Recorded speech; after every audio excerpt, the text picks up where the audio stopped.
And we're live. Time for some bonus content. As you may have noticed, this is just me and also Jared here tonight. So it's just me and you. So it's like hold up. So how's your week, Jared? How's it again? Long. They're all long though, right? Like, is there ever like, even when they're good, they're long? Yeah. In my life, anyway. Maybe that's just me being old and cynical. I mean, you're older than me though, so maybe I'm just an asshole. I don't know. I mean, I'm only 31. Yeah, I'm only 30. You're not that much older than me, but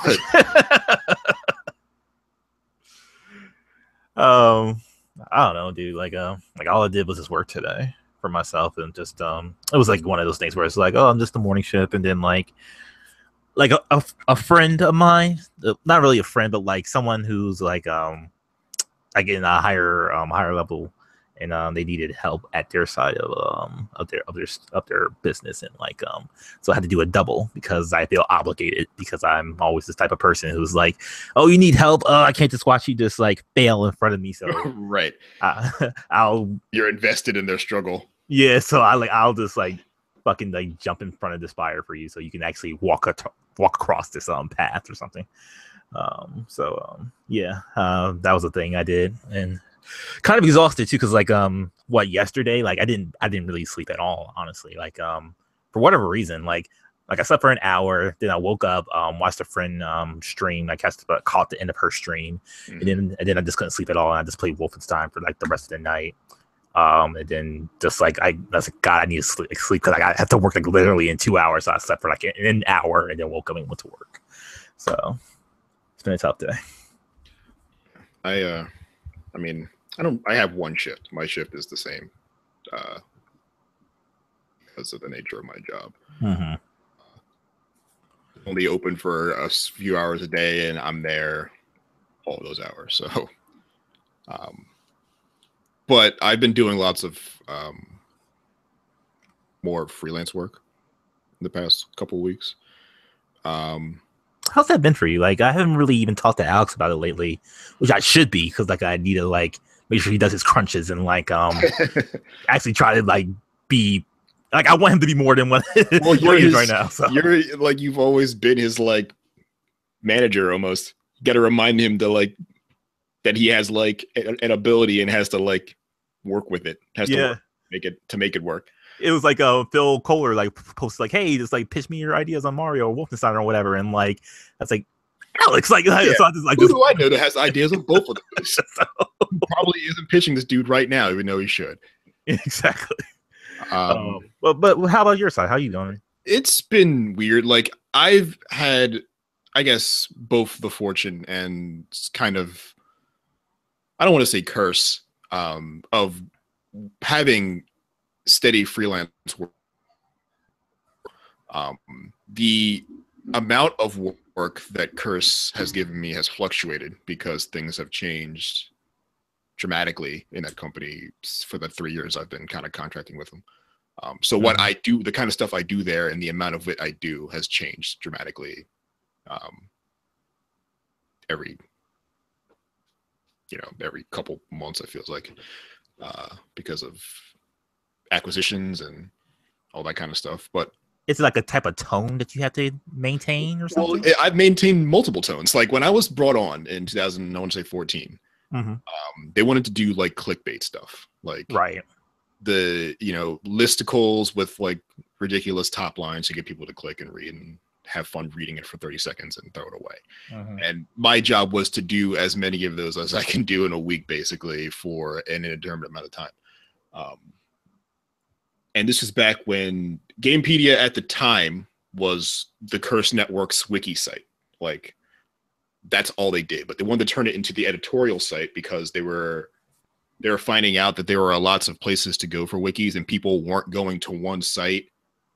They weren't going to the top line site, right? They weren't going to Gamepedia and then clicking on the wikis. They were just going straight to the wikis. No one was going to the actual site for anything. So they were like, if we make this the editorial, people will come to the site to read stuff that you can't get out of a wiki. But this stuff should probably support the wikis involved. But more importantly than that, we just want people to get to this site. get reasons to click on the stuff, the content the site's making. So that was their scheme early on. And then they decided, all right, the stuff we're making should probably tie into the wikis in some more direct way. Right. So it was like, can I make listicles for the games they have wikis for? And that became a challenge. So it started becoming, all right, how about just sort of evergreeny features about them? And that's what I did for a while. And then it was like, how about what games do I believe on their most popular wikis do I think I can create content for that is multiplicative, or something that can occur in a more reliable fashion. So that's when I started writing about League a lot more, because they have a pretty big League Legends wiki.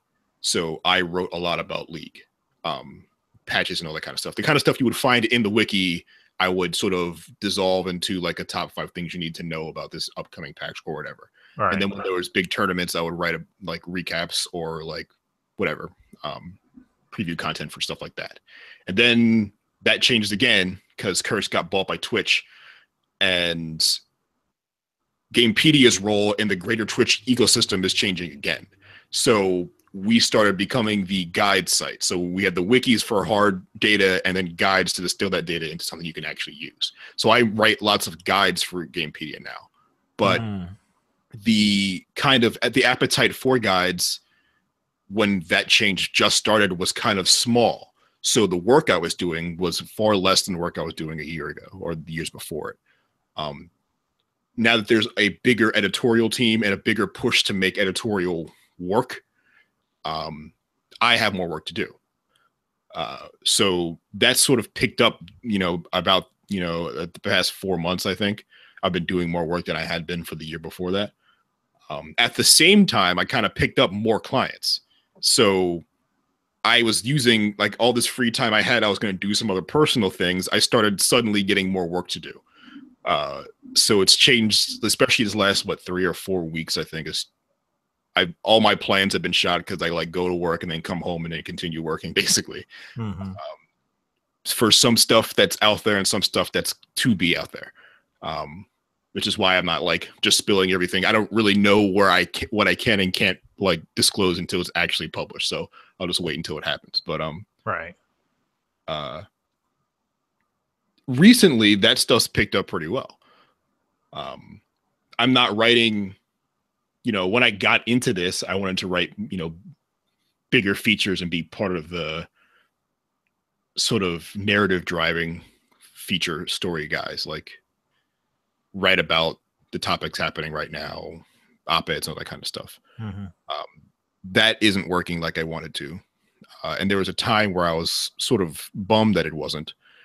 But then, I realized that's not always, if that's really something I want to do, then I need to recognize that what I want to do and what I have to do it are probably different things that are still related. Like I didn't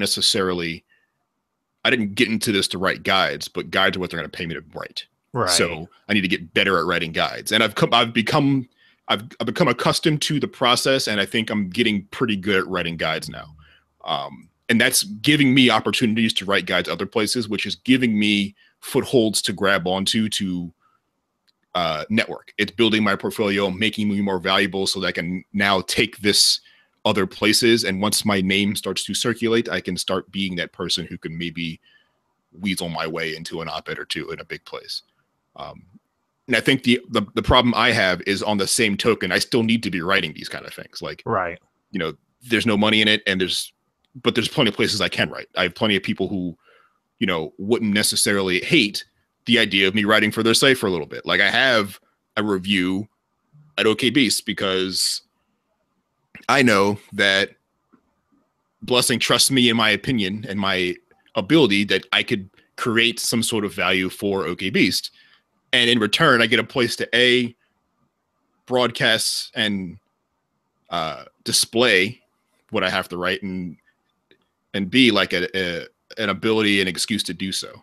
Do you feel that splitting not really your interest, but like splitting your time as far as like what you're doing? Because like you know, like, because you have your job and then you have what you're passionate about. So it's like, do you just want to do just the passion? And I would love to. I just, it's not feasible. right. I think I would be able to do it way better. I think part of the reason, I have a hard time breaking in anywhere is because when I have the space and the time to do the things I like, I run out of the energy to do it. If I had an 8-hour day, 40 hours a week to write, I guarantee my writing would be better. So I think, when people used to say it all the time, like, I don't know how, that freelancing is tough because you're working harder than, other people who are in the business. I don't want to say harder as in like the job you're doing is way harder, or, people, in big houses are reporting, they're doing, real work too. It's just you're doing a full-time job's work and then doing another like part-time job's work to a full-time job work. Mm-hmm. So it's harder in just like really the physical aspect. Like you only have so many hours and your eyes can only stay open so long. Right. And multiple days in a row of staying up too late to try to finish something or get an idea down or like outline something affects the quality in which you do it, subsequently. And I don't necessarily, there's nothing about my day job I love except that it pays my bills. Right. And if I could make what I make like now doing what I love, I'd be fine with it. I don't make enough really. I probably should be making more so that I can pay my bills and then build to like a financially stable future. But if I had to be financially unstable, but still pay my bills, but still do what I love, I'd be fine. But that's just not reality for me. Mm-hmm. That would be the goal would be I can do this for a living and it'd be the only thing I do because I'd feel more incentivized to continue doing the things I do, like I love and be better at doing them. But I haven't really positioned myself to do that yet. Do you have like no desire to be a quote unquote personality, being someone in front of a camera and giving your opinion that way? I think the problem with being a personality is it's not that I don't have the confidence to do it. I think I do. I think I don't have the fear of public speaking or the fear of sort of being a personality per se. I just don't like the process. The things you have to adhere to be a successful personality, right? Mm-hmm. I feel like there's a formula to being a good personality that I just don't like. Like improv and all that other stuff. Yeah, like the way you have to speak to the camera, the kind of way you have to introduce and approach topics, the way you kind of have to, I don't know, you have to produce such a volume of things to work in the current environments we have. If you don't already have an established fan base from other things, it feels like you almost have to constantly sell yourself. Like, I always have to remind you, hey, I have a YouTube. Hey, I have to constantly remind you I have this website. Smash that like button, subscribe, share everything I do. Like I don't have the appetite for that. Right. If I could just like do a couple shows a week or whatever and try to do cool shit, that'd be great. But like, you got people at the end of the day, someone has to pay for it. And I don't know that I think I could make a good personality. I don't know that I can make a great personality for those reasons. I think there are plenty of people who are perfect for like internet personality because they have the drive or the openness required to like commoditize parts of their life that people are clicking and subscribing to, right? And I just don't have that. I think I have a product. I would be super glad to make these products for you to consume, but really just that. And that being said, I know that I have to basically, if you're going to be a person in games from now on, from like a couple years on, I'm late, but if you want to be a person in games and be successful at it, you really do need to be a personality. Mm-hmm. And I've tried in small ways, thanks to some advice when I've gone and heard people speak about it, to to adhere to some of those things, right? I tweet way more than I used to. And I try to get involved in conversations on Twitter and other social media that are topical, so that I become a voice people can rely on to show up in these conversations, which is a subtle way of being a personality. Input was part of that process too, you know, especially with the people, especially with Logan and George, because they are pretty distinct personalities as well. But like, I don't have a YouTube channel necessarily. Like, I don't stream on Twitch. I don't even know. Like, as I think I could create a YouTube channel with some sort of content, I don't know that I could ever Twitch and be interesting. Like, I don't think that I could ever live stream and be interesting by myself. I have no idea how I'd ever do it. So yeah, I think there's definitely barriers to it, but there's also some things I'm not doing that I definitely probably could do and definitely probably should do. Yeah, I'm totally with you, dude. Like, it's like, like with me starting like fresh off the dome, it's more of like just like, because like it's a weird thing, because like I admire personalities. I admire them a whole lot, how they get in front of the camera, how they talk, they have these conversations. But just like there's so much bullshit that you have to go through, not like literal bullshit, but it's like to get to the point. Like when you listen to a podcast, and like even a Rational Passes podcast, like if I just want to hear you just talk about fucking, I don't know, Sonic Mania, I have to get through like maybe like 45 minutes of like other things, of like promoting the site, promoting like what's happening around your world, and like calling out the sponsors or whatever, like whatever you have to do. Yeah, just to get to the meat and potatoes of what you just want, what you want to hear, what you're here for, why you click the thing to begin with.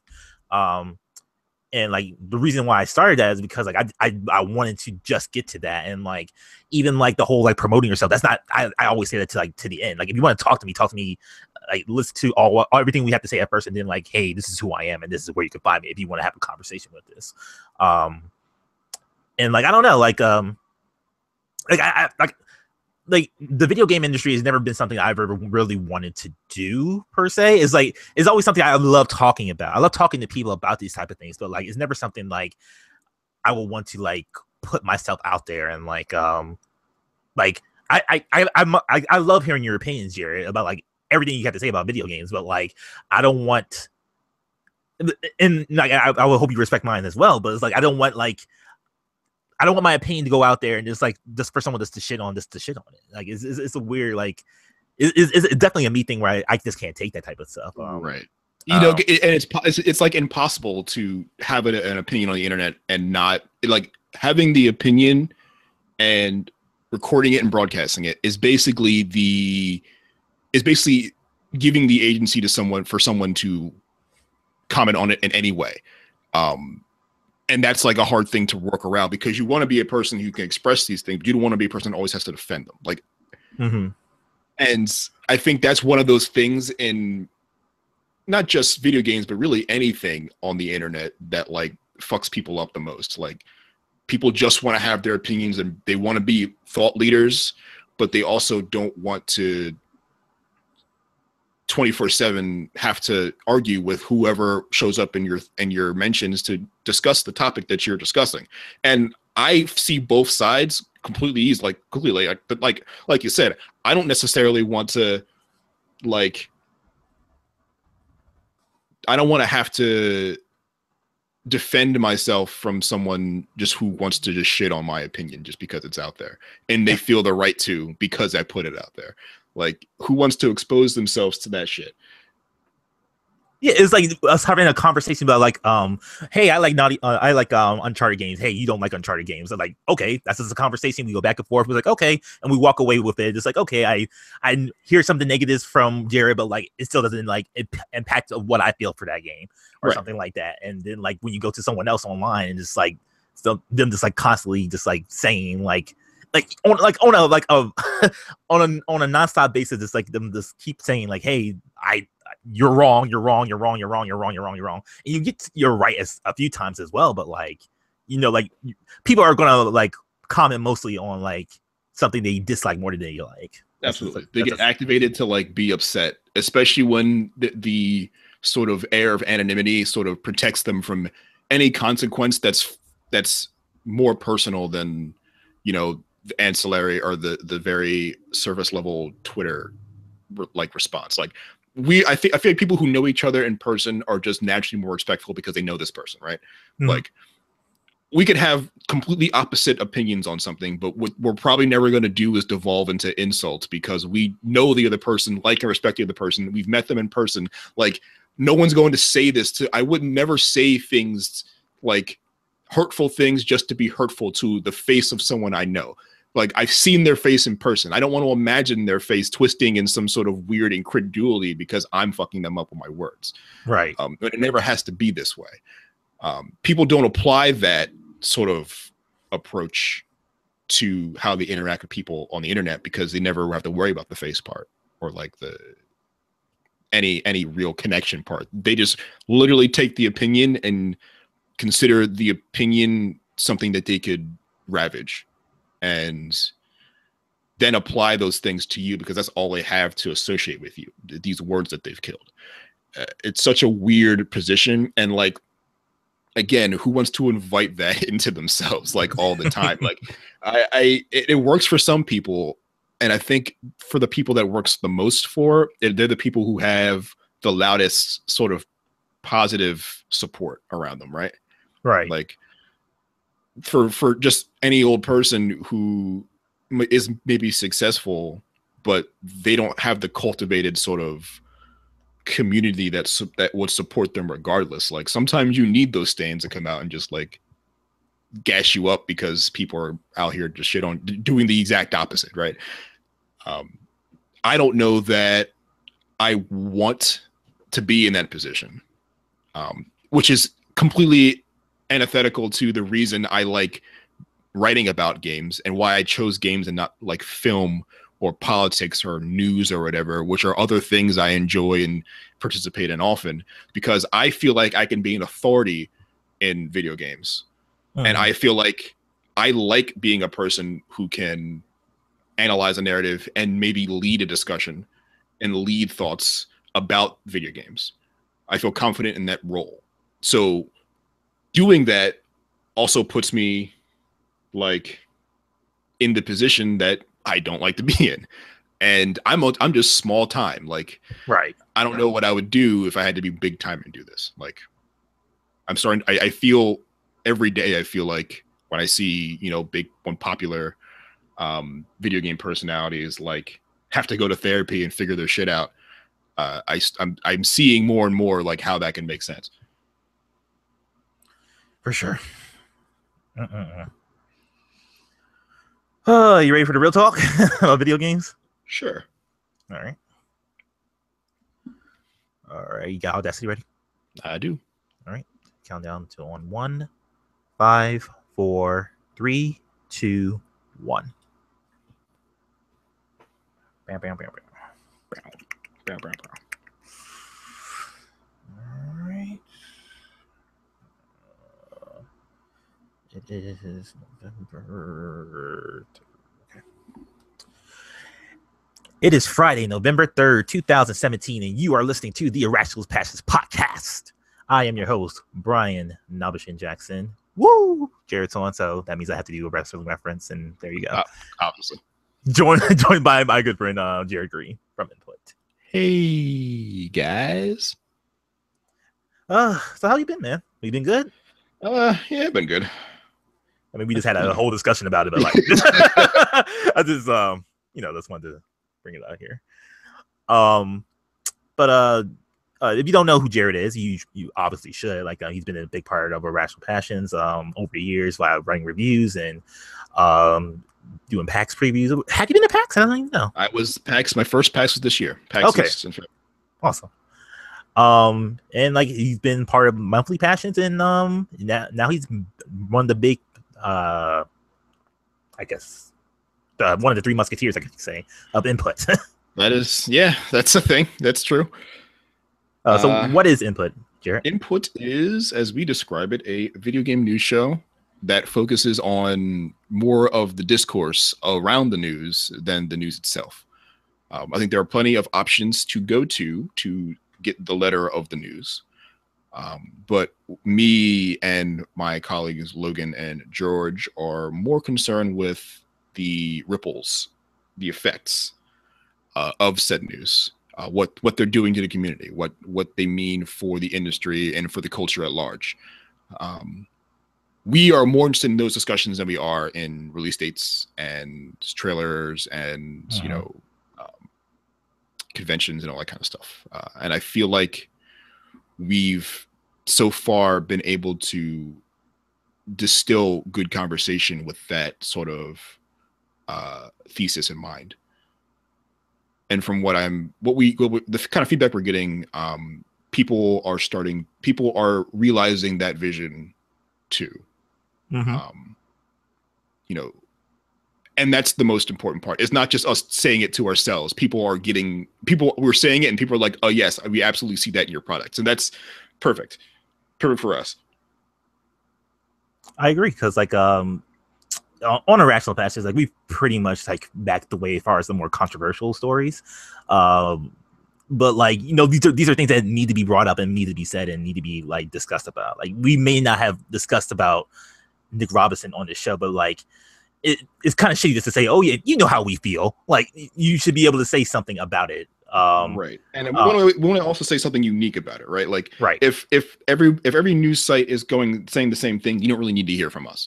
Right. But if we have a take on it, we're going to try to get it there. And we don't want to like the hot take it and just like, completely superlative, wide ranging sort of wide sweeping opinions about stuff. Like this isn't the hot take news podcast. This is, we want it to be something more contemplative, something like a Waypoint Radio or whatever. For sure. I need to get back on Waypoint. I've been off of it for a while. But other housekeeping, my friend's house. First, like Extra Life, that's next week. It's weird that like, I probably should mention like Alex and Scott and Tony are not here. Alex is not feeling that great right now. He'll get through it, and like hopefully he'll be at 100% in time for Extra Life, because obviously we need him. We're staying at his house, so like hopefully he'll feel better by then. And Scott and Tony are just out somewhere apparently doing something, I guess. Last time I checked our text thread, like they're apparently in a different zip code, so I don't know what's going on. They didn't disclose what's going on, so I don't know what's happening with that. But we should hear us all next week for a live Irrational Passions. We should all be there and have guests as well, and it'll be a good old time. So the special live show will be recording next Friday evening at around 6 p.m. Eastern Standard Time. So that would be 3 p.m. on Pacific Coast, and then announcing our plans. If you want to donate to our Extra Life, it'll be at irrationalpassions.com/extra life. And just slip us anything you want.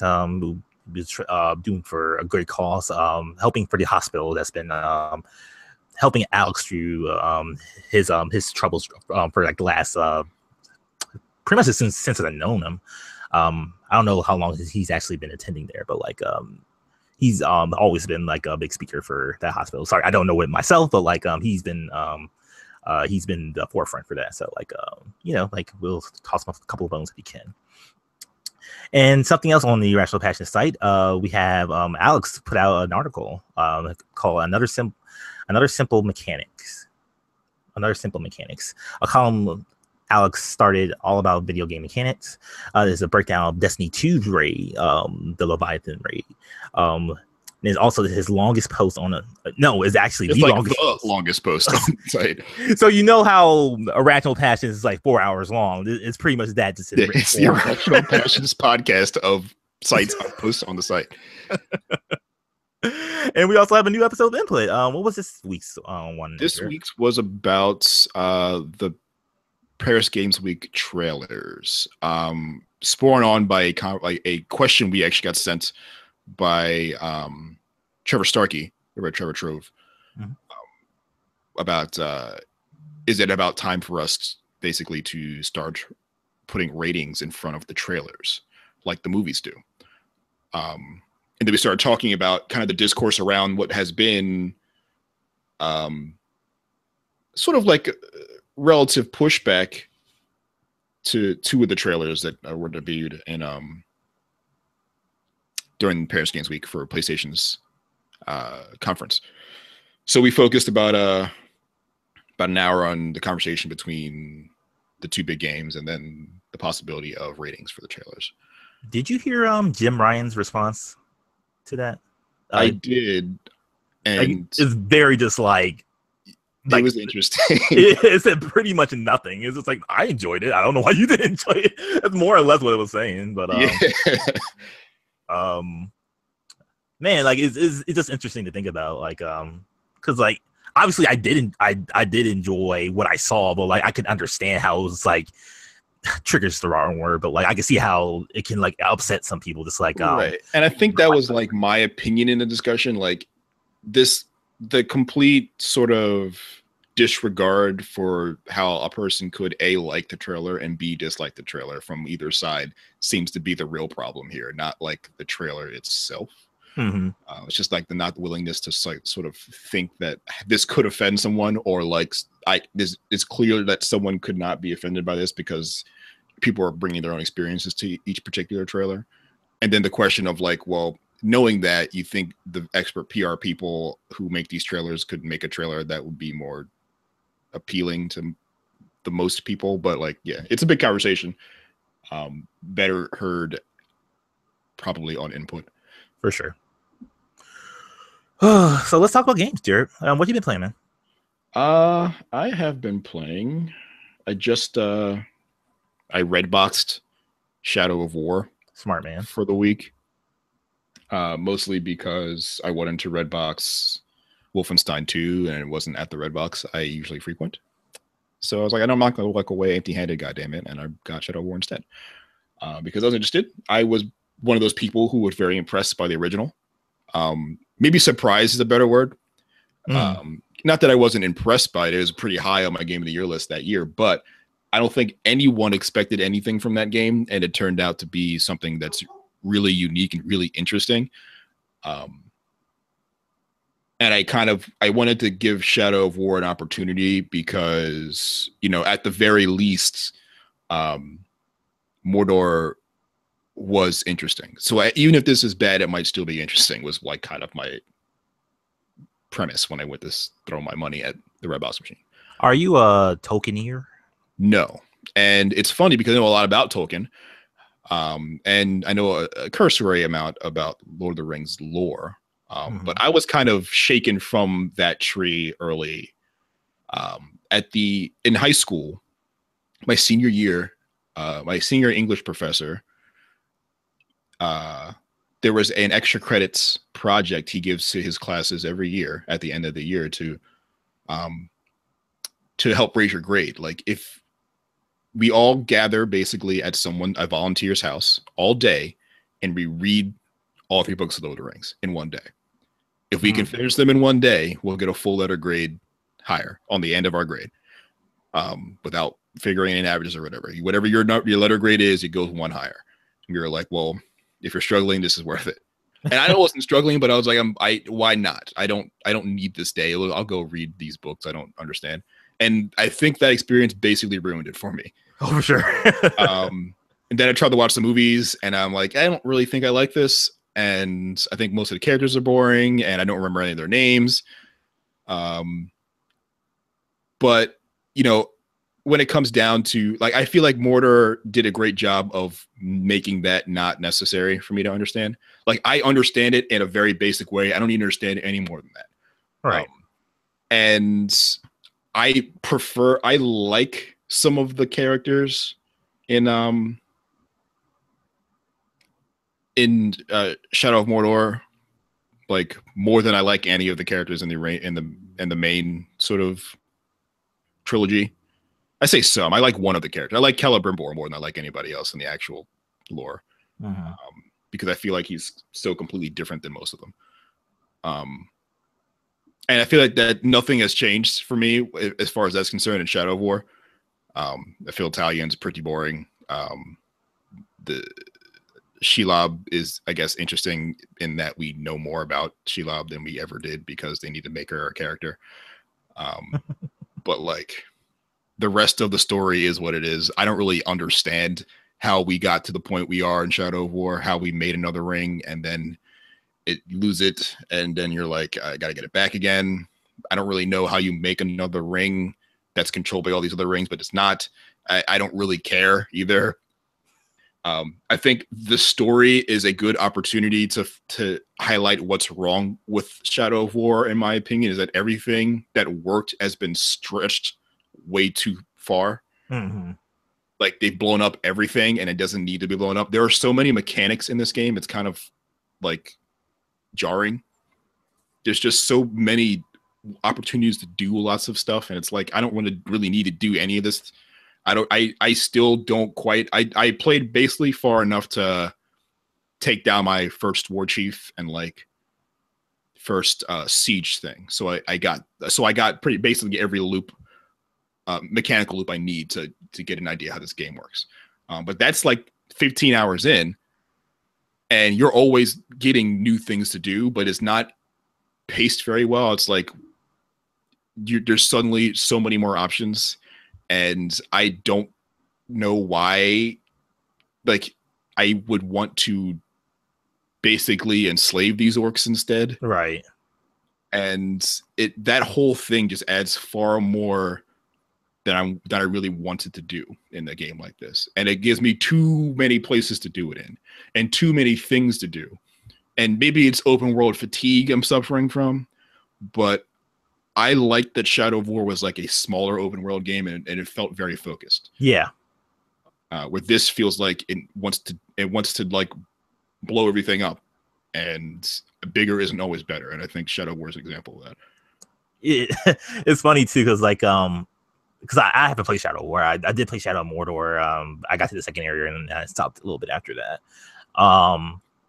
And like I've been playing Mega Man X3 like recently, and like I kind of compare that to like Shadow, like Mega Man X and Shadow of Mordor is like Mega Man X3 and Shadow of War, because like Mega Man X3 is like this, so like there's so much shit in that game, and it's just like, because with Mega Man X, it's just like, it's just you know, you get your armor pieces, you get the sub tank, you get your health tanks, and then you're good. And then in Mega Man X3 is like you get your sub tanks, your hard tanks.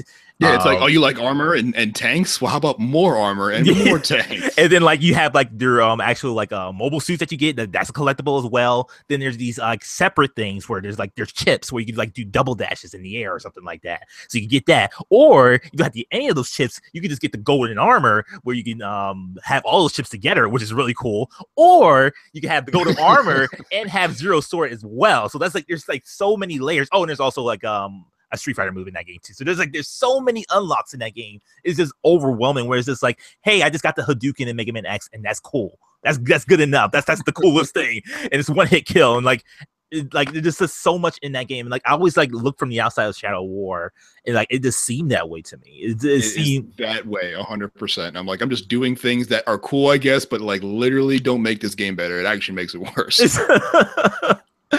like how are like because like the biggest thing about, you know, like Shadow of Mordor was the nemesis system, and like having that personal orc. Do you even have like something like that anymore, or is it like orc on top of the orc on top of the orc? That's what it seems like. It's a little bit of both, right? Like I haven't run into a situation. You kind of do. You run into one situation pretty early in the game where like this guy keeps coming back and he becomes like your nemesis, whether you like it or not. But it's not like, what's his name? Like Ratbag or whoever the dude was in the first one. That was basically this thing lingering around you. I think the idea here is that when you start being able to control them and dominate them, you can make them dudes that follow you around. But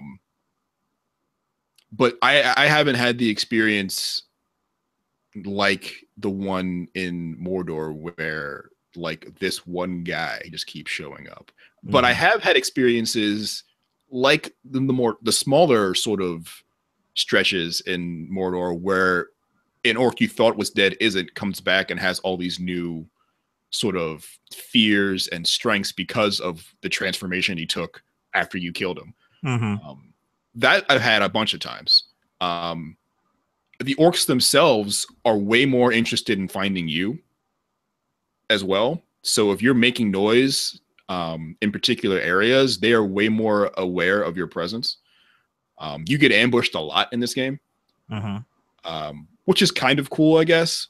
But again, with this game being so big, like all I really want to do is get from one place to the other. So if I have to sneak through an orc like settlement to get to one place, and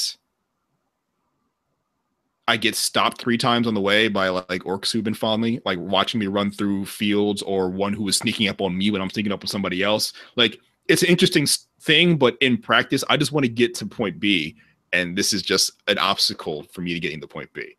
But I do like the way the orcs interact with each other more. You know, lots more of them trying to take over each other's areas. Lots more orcs working together against you. Like they'll call their own reinforcements, which will be other dudes of their troops. So, you know, if the game was literally just a smaller version of itself that had lots more of these personality things they like kind of infuse in these orcs, that'd be really cool, because that was the best part of the first one. I just feel like that is a really cool thing that warranted the expansion it gave it, where everything else that's also been expanded distracts from that. And I feel like that's kind of I feel like that's what happens in AAA games, right? Like very few AAA games do everything well, and the things they do really well, they get to enhance, but it seems like it always brings everything else with it.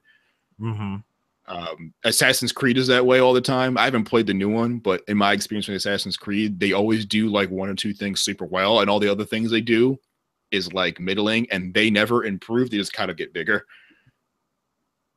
Yeah. Man, like because I always think about that game, and like I see it in Redbox like constantly, and like it's like, do I really want to like even like attempt it? It's like I don't think I do. Like I don't think I'll get anything out of it except like, you know, this frustration and just like, oh, you're not what I liked about you in the first game. Like I'm going cold, really cold on Shadow of Mordor now, but like God, that was like the same year Bayonetta 2, and I think not Bayonetta 2. That was Dragon Age Inquisition. That was Inquisition. And Inquisition was one of those games that I think did the same thing. Like in everything it does well, it does something wrong in the same space. Right.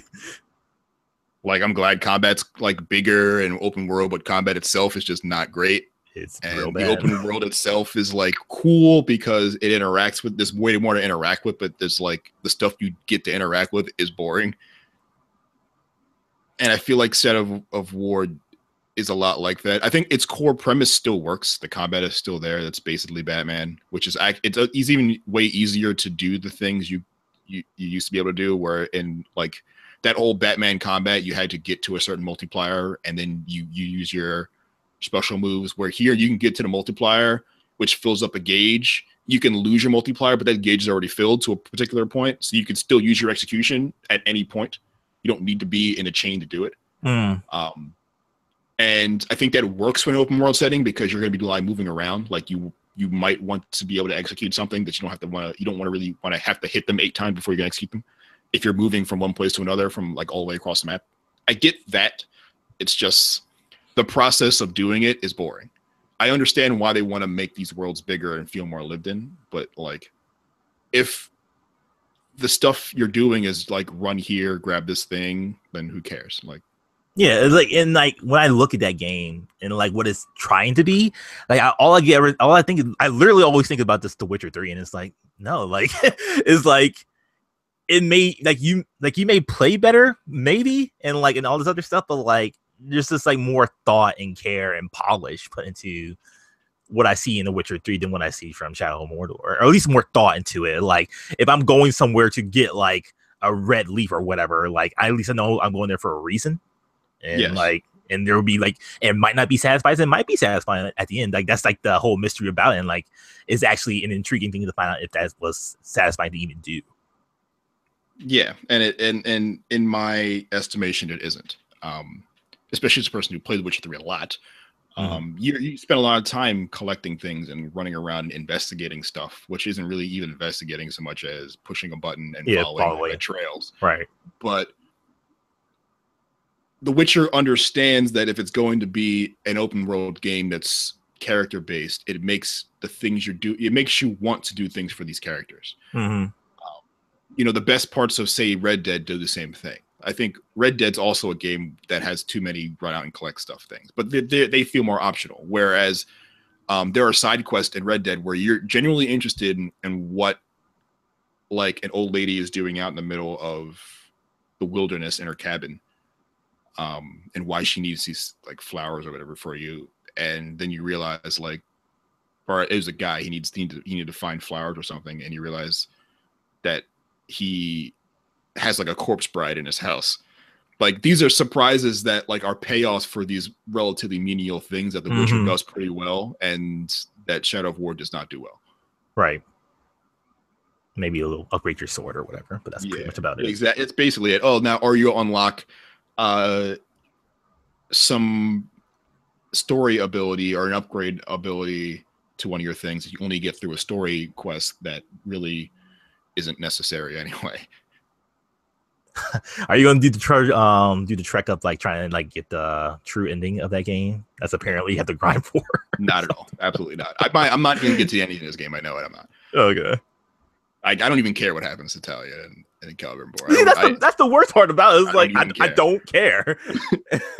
And like it makes it worse because I basically know how a Lord of the Rings story ends, and that's one of the excuses I don't really like using. Like I watch. You don't watch Titanic because you want to be surprised by the ending. Like you know how it ends, but you want to see the stories that happened to get you to that point. Right. And I know how the Lord of the Rings ends, and I feel pretty confident that I know how Talia and Celebrimbor's story ends because they don't appear in the books at all or the movies at all. So something has prevented them from doing so, probably death. But you know what? I really don't want to confirm. I don't care. Right. Anything else, man? Playing a lot of Brawlhalla. What is that? Brawlhalla is basically a Smash clone. I was first exposed to it at PAX East this year. But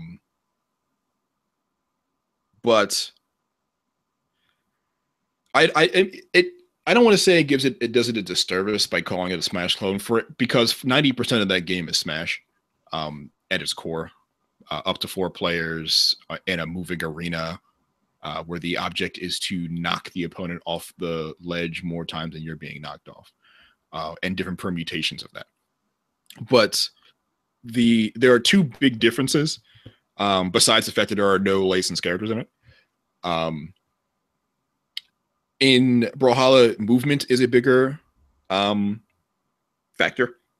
So you can get knocked way off a platform, and getting back to that platform doesn't involve sort of mechanical tricks necessarily.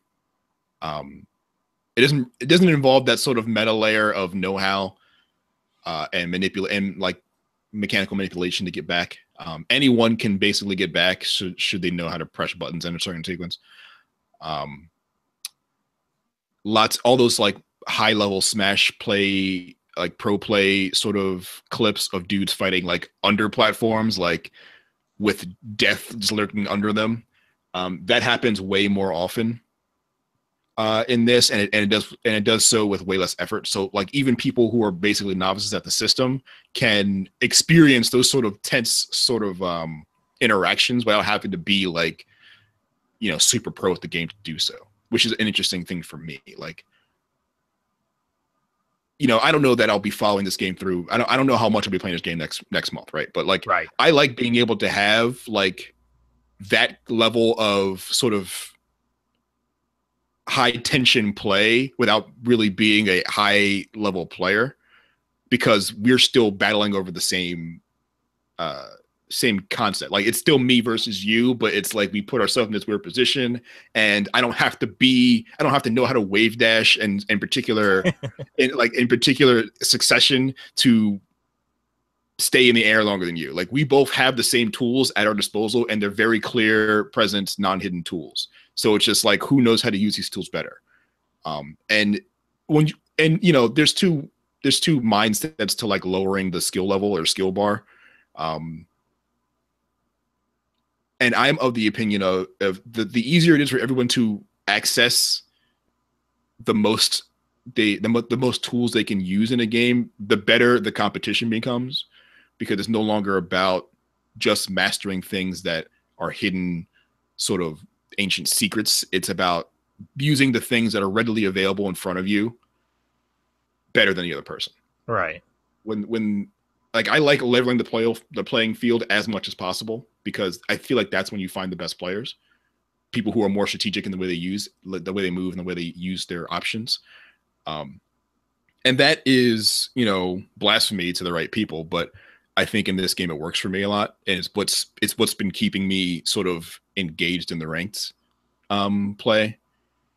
I also like that lots of the special moves and signature stuff is based on weapons and not necessarily on the characters themselves. So Smash has lots of weapons, but no one ever uses them in pro play because they're more or less distractions from the real game that they want to play. Right. And I feel like Blue Mammoth, who makes the game, recognizes that, and they want to create an environment where these weapons are necessary. So every character in Brawlhalla is basically a blank slate that has the same move set until they pick up a weapon. And each character has one of two weapons that they will always have. So if one character has a spear and an axe, another character might have a sword and like guns. And what makes a character unique is their collection, their assortments and mixes of these weapons. So there is nothing about one character who looks like a knight necessarily that's different than this other character who looks like an Aztec princess, except their weapons. When they have weapons in their hand, that's when they get unique. Mm-hmm. So getting a weapon is not just it doesn't just incentivize you to get a weapon. It's like way more important and almost necessary to grab weapons. It's also necessary to block other players from grabbing weapons. So that becomes another tactical strategy. There are a few other things that drop down that aren't these like character specific weapons, but they all have very specific purposes too. So in shrinking down the amount of sort of stuff that drops down from the sky to give you options, and making these characters rely on these options so heavily, it makes them super important. So it's not just a person in front of you, whether you want it to be or not. It's the moving environment, and it's the access to the weapons they're periodically available. Like I like Smash, but I wish that Smash, like so much of Smash didn't seem so superfluous, right? Because the developers of Smash want people to play the game as they designed it, but the playership of Smash wants to play the game as they played it in Melee. And there's always been a divide here, it seems, and the developers know that if they just continue developing the game they want, people are going to play it however they want, so they don't really care. And it's fine, it works. It's just really jarring to me to see all of this design not be used. Mm-hmm. So it's cool to see Brawlhalla sort of not force you, but like bake that design so like integrally into the mechanics that you have to use them. And that's kind of what's standing out as much to me. Like, I don't know how I'll feel about this game in a month. Like, will I be like hardcore into it? Who knows? But I'm enjoying my time with it right now. Does it seem popular though? It has so far, mostly because it was in early access on PC for a long time. And then it finally released there, and it's finally released free to play on PS4 like a week or two ago. Oh, okay. So it's popular, but it's also like shiny and new. So we'll see how that translates. Also, it being free to play means there's a free selection of characters you can play. I think that rotate every day or every 2 days. But there's lots of characters in the game that are basically locked away from you unless you spend money or spend the in-game currency. But the in-game currency you make at like a snail's pace, so it's difficult to rely on that too. So that's kind of a bummer because you kind of only get what they give you, and if you don't like the combinations, you might get boxed out. You might bounce off this game when all you really needed to do was find the character you're looking for. I think it does a good job of giving you a smattering of options in their free-to-play sort of cycle, but you won't get the most out of this game until you have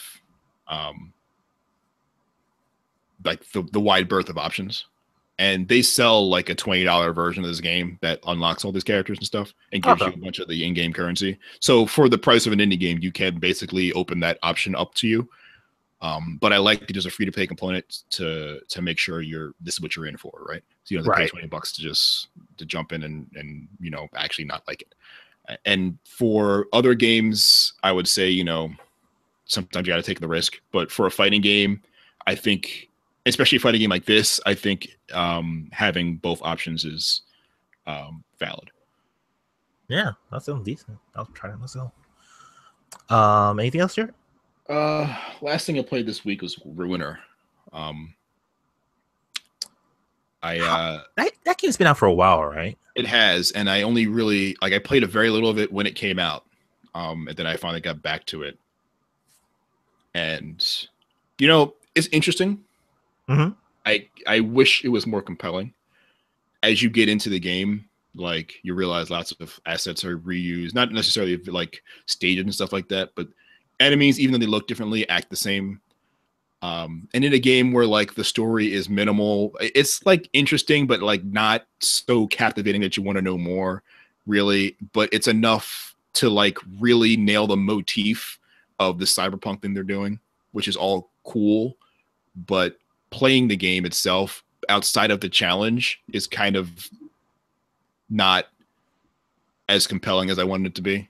Mm-hmm. Like I find, there are challenging games that are like that test you and test your ability to make decisions and test your ability to execute and push buttons lots and stuff like that.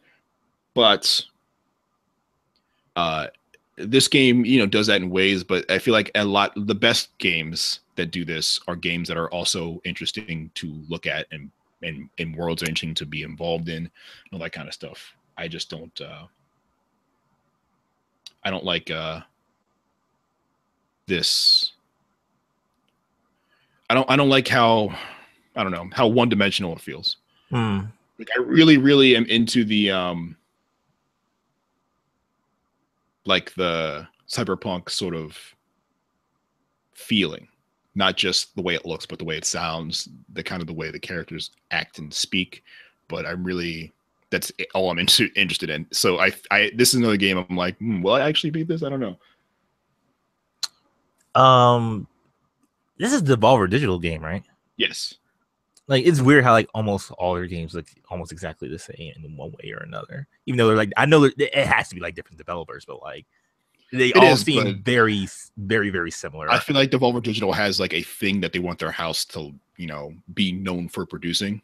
And like they want to be able to have an identity, right? So like when a Devolver Digital game comes out, it is a Devolver Digital game. Mother Russia Bleeds, Hotline Miami, and Ruiner are different games, but like it doesn't like if I saw those three games, I would assume they all came from the same place, right? And I think that's what DD really likes about their games. And they definitely publish other games that don't fall into this at all, like Hatoful Boyfriend and all that kind of stuff. But right. Yeah, this is definitely like the Devolver Digital sort of baseline motif, and it feels that way without the real uniqueness that like say a Hotline Miami does, because that's a pretty simple game too, but I feel like all the moving parts there make a game that's greater than some of its parts. And I think Ruiner has lots of parts that work and then some that don't really enhance this game at all. And at the end of the day, it's kind of just a game with lots of missed opportunity, in my opinion. All right. Anything else, Jared? Yeah, that's it, I think. All right.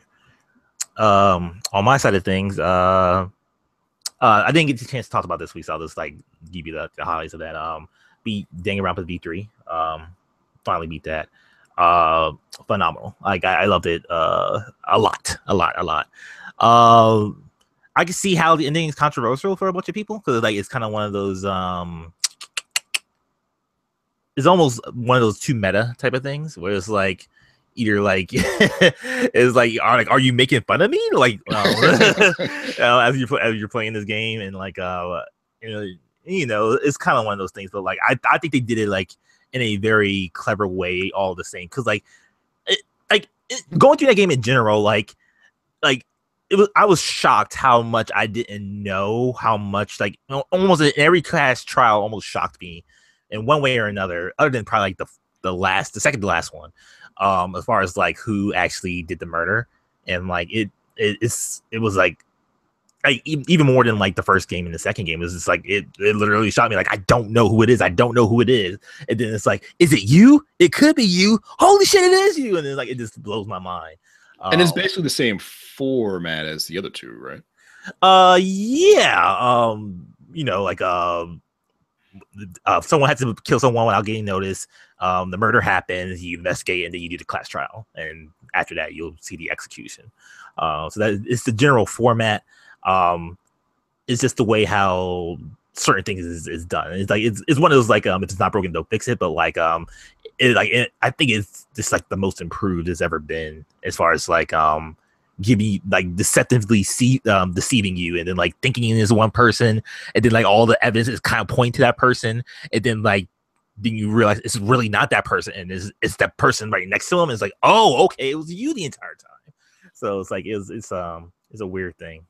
We're a cool thing though. I enjoyed that game immensely. It's definitely one of my favorite games this year. Other than that, I 100% South Park: The Fractured Butthole, kind of by accident. Like like I enjoyed it that much, I guess, and it's like, and it's weird to say I guess because like I would definitely say it's not as funny as the first game, Stick of Truth. For that made me like laugh out a lot more than like this game did. But like the way this game ended though, and I was talking about the gameplay. The gameplay it's like way better than Stick of Truth, and like even visually, this game is better than Stick of Truth. Like I had like the free version of it because I got the game. Right, you pre-ordered it or whatever. Yeah, and then like I just went to the Stick of Truth just to like look at it after I beat the game, and like that game just looks like rough and like in like a weird kind of way. It's like because it's exactly the same, but you can tell like it's interesting you say that, because I was going to say these are basically games animated the same way, but I guess it's just the frame rate and just how it processes is just different. Yeah, like it's more of like it's kind of like it looks like Stick of Truth looks like it was made from like actual like felt and like cardboard and stuff like that, and this game actually looks like, you know, like an HD cell drawn type of thing, right? Even though it's still like South Park and whatever. But like man, like the way that game ends though is like is it really like just brought like a dumb smile to my face. It's like it is so fucking stupid. It is the stupidest shit like I've probably ever seen in a video game, but it made me laugh so much, and like generally just like I enjoyed that moment like so much. It's is one of like is a really big highlight for me. It's not like one of my favorite games this year, like by a mile. It really isn't. There's just too many games. It would be like if it wasn't like such a phenomenal year. But like yeah, like it's still something I would like give a mention to. Like it has some great highlights, and like the gameplay's fun, and like the way they have that world as far as like doing the whole superhero thing is like actually surprisingly fun. And like like it's hard to be like into South Park nowadays, like how much we've grown and how much how the everyday life of everybody is, as far as like what's funny and what's not funny, and like how much you can take a joke and how much you can't take a joke. And like it does some stuff which is like, oh, stupid South Park. Like they did their whole like it's kind of a spoiler, but fuck it, I'm gonna say it anyway. So like if you don't want to get spoiled, don't. It's just a thing. But like they take on the like the whole Black Lives Matter thing, and like if you think of South Park, like what would they do? Like in your opinion, like I don't know if you've even seen anything of South Park. I'm sorry, I'm projecting. I have it was a game I planned on like trying to be one of the games I'm trying to like fit in by the end of the year, because I really do want to play it. But I've been reading up on it since, like trying to keep track of it. But like they do like the whole Black Lives Matter thing, and like and obviously with South Park is like like it's always inside and like, oh, they're really going to do it, but like it's actually just this really dumb thing, and like it's that really dumb thing that justifies doing that, like, oh, we're doing this because we're trying to actually save the world. It just happens to be that we need to have arrested black people by the cops and all that stuff. We're not racist. It's just like it's just this thing, and it's like, that's kind of funny, but it's like it's still kind of like, come on. Yeah, do we really have to do this? And then you realize who we're talking about, and like, yes, they did. Yeah, they had no choice. But yeah, it is what it is. But I did enjoy it for what it was. So I guess I get to say that for a ringing endorsement, I guess. Other than that, a little bit more Cuphead. I'm pretty much at the end. I'm doing King Dice right now. Very big fan of Cuphead. Oh yeah, I fucking love Cuphead. Cuphead is real good. I'm right by King Dice right now, and King Dice fight is fucking annoying. Yeah, it's getting there. Like I'm one of the proponents. Like, oh, it's not a difficult game. It's not a hard game. It's just difficult. It's challenging. I still feel that way, but like yeah, the King Dice one is like, there's a lot to ask for. You have to like get the dice the right way, and then like just even get to fight him, and then fight all those mini bosses before you even get to him. So like, there's a lot to ask for, but like I'll get through it eventually, and then to see if I can even touch the devil. But like, the devil is easier than he sounds. But like, there's and I feel like that's the case with basically every Cuphead boss, right? It's basically about learning what they do, and what makes King Dice so difficult is that you have to learn up to 9 different bosses before you even have to learn him. And you'll take that knowledge and then go back to the beginning, and then you might not even see that person again. Like, you might just roll away from it. So you have to get good at like manipulating how you roll the dice, which is possible, to like try to make sure you land on the same places each time, or like you have to learn basically 9 different boss fights and then and then hopefully you have the up like 3 or 4 life, but split amongst them to ruin before you get there. Like, it was very tough for me mostly because by the time I got to him, I only had like 1 heart left, and it's like basically you can't mess up at all when it comes to jumping on the card things, and it was bad. Him and actually the Ghost Train gave me a lot of problems too. Yeah, it did for me at first too. It's always just about like, I guess like just like you said, like this pattern recognition and like knowing when to attack, when to move, and like even like get out of your comfort zone. Like, okay, I guess I do need to change my gun, even though I like using the charge shot a lot or whatever. And I think that's something new to sort of get into too. Like, you have to recognize that probably they do their weapons really well. The charms not so much, but like the weapons all have a purpose, and like you could be doing everything right, but the weapon could really be the key to what you're missing. Like, if you're really good at dodging over stuff and not getting hit, but really bad at aiming at the dude while you do it, like chase shot is what you're looking for, right? And if that's what you find what has been your problem, changing it could be like an aha moment. And I've had those moments several times in this game. Yeah, same here. Probably like the biggest one that I had the difficult one was or at first at least, because like it seemed so hard at first, like with the robot. Like that seemed so hard at first because like I'm not doing anything to you. When I died, the bar's not even moving at all. And then like when I finally get to like all 3 of your phases and then get to the point where I fight your actual like scientist self that's like I'm flying around. Oh, you're like Dr. Wily, but it's like suddenly it's a goddamn bullet hell. Like, for real. Yeah. But yeah, I got to the point where it's like, the robot was nothing, and then it's like mastering that Dr. Wily part. And it was like, I was mastering the transition between like getting out of the robot part and then like dodging the heads and the bombs. And then my biggest problem was not getting hit by the gates while also dodging all the multicolor projectiles. Yeah. You so focus on the projectiles, you miss the gate, and that became my biggest challenge. Like, because these gates are moving up and down, and like, God, that gave me fucking PTSD.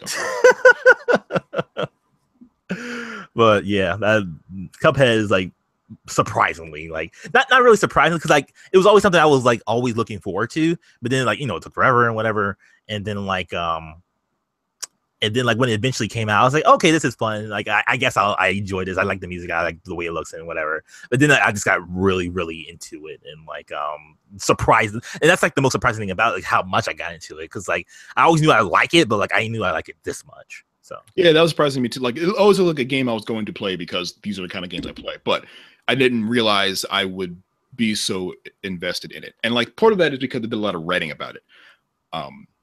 But the other part is like I was truly wanted to come back and play this game a lot. Like I was like that sort of reward, that risk reward feeling you get when you do something right in a video game. Like that was like super, that was there. Like I hadn't felt like that kind of response really since like Devil May Cry, maybe, where like you're getting just pushed against this wall and like you're just running your face into it. And then you're learning, and then suddenly you beat Virgil, and you're like, I don't know how I got there, but I spent 3 hours, and I feel like I've gained something here, like I've learned something, I've achieved a new level of Jarrett. All right. Other than that,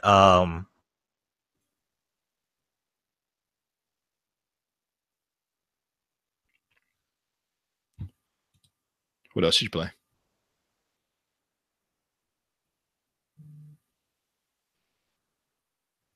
Did you vanish?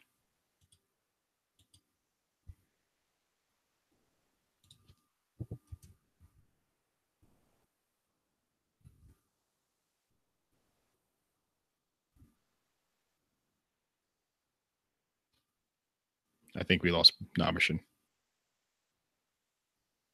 Or maybe he lost me.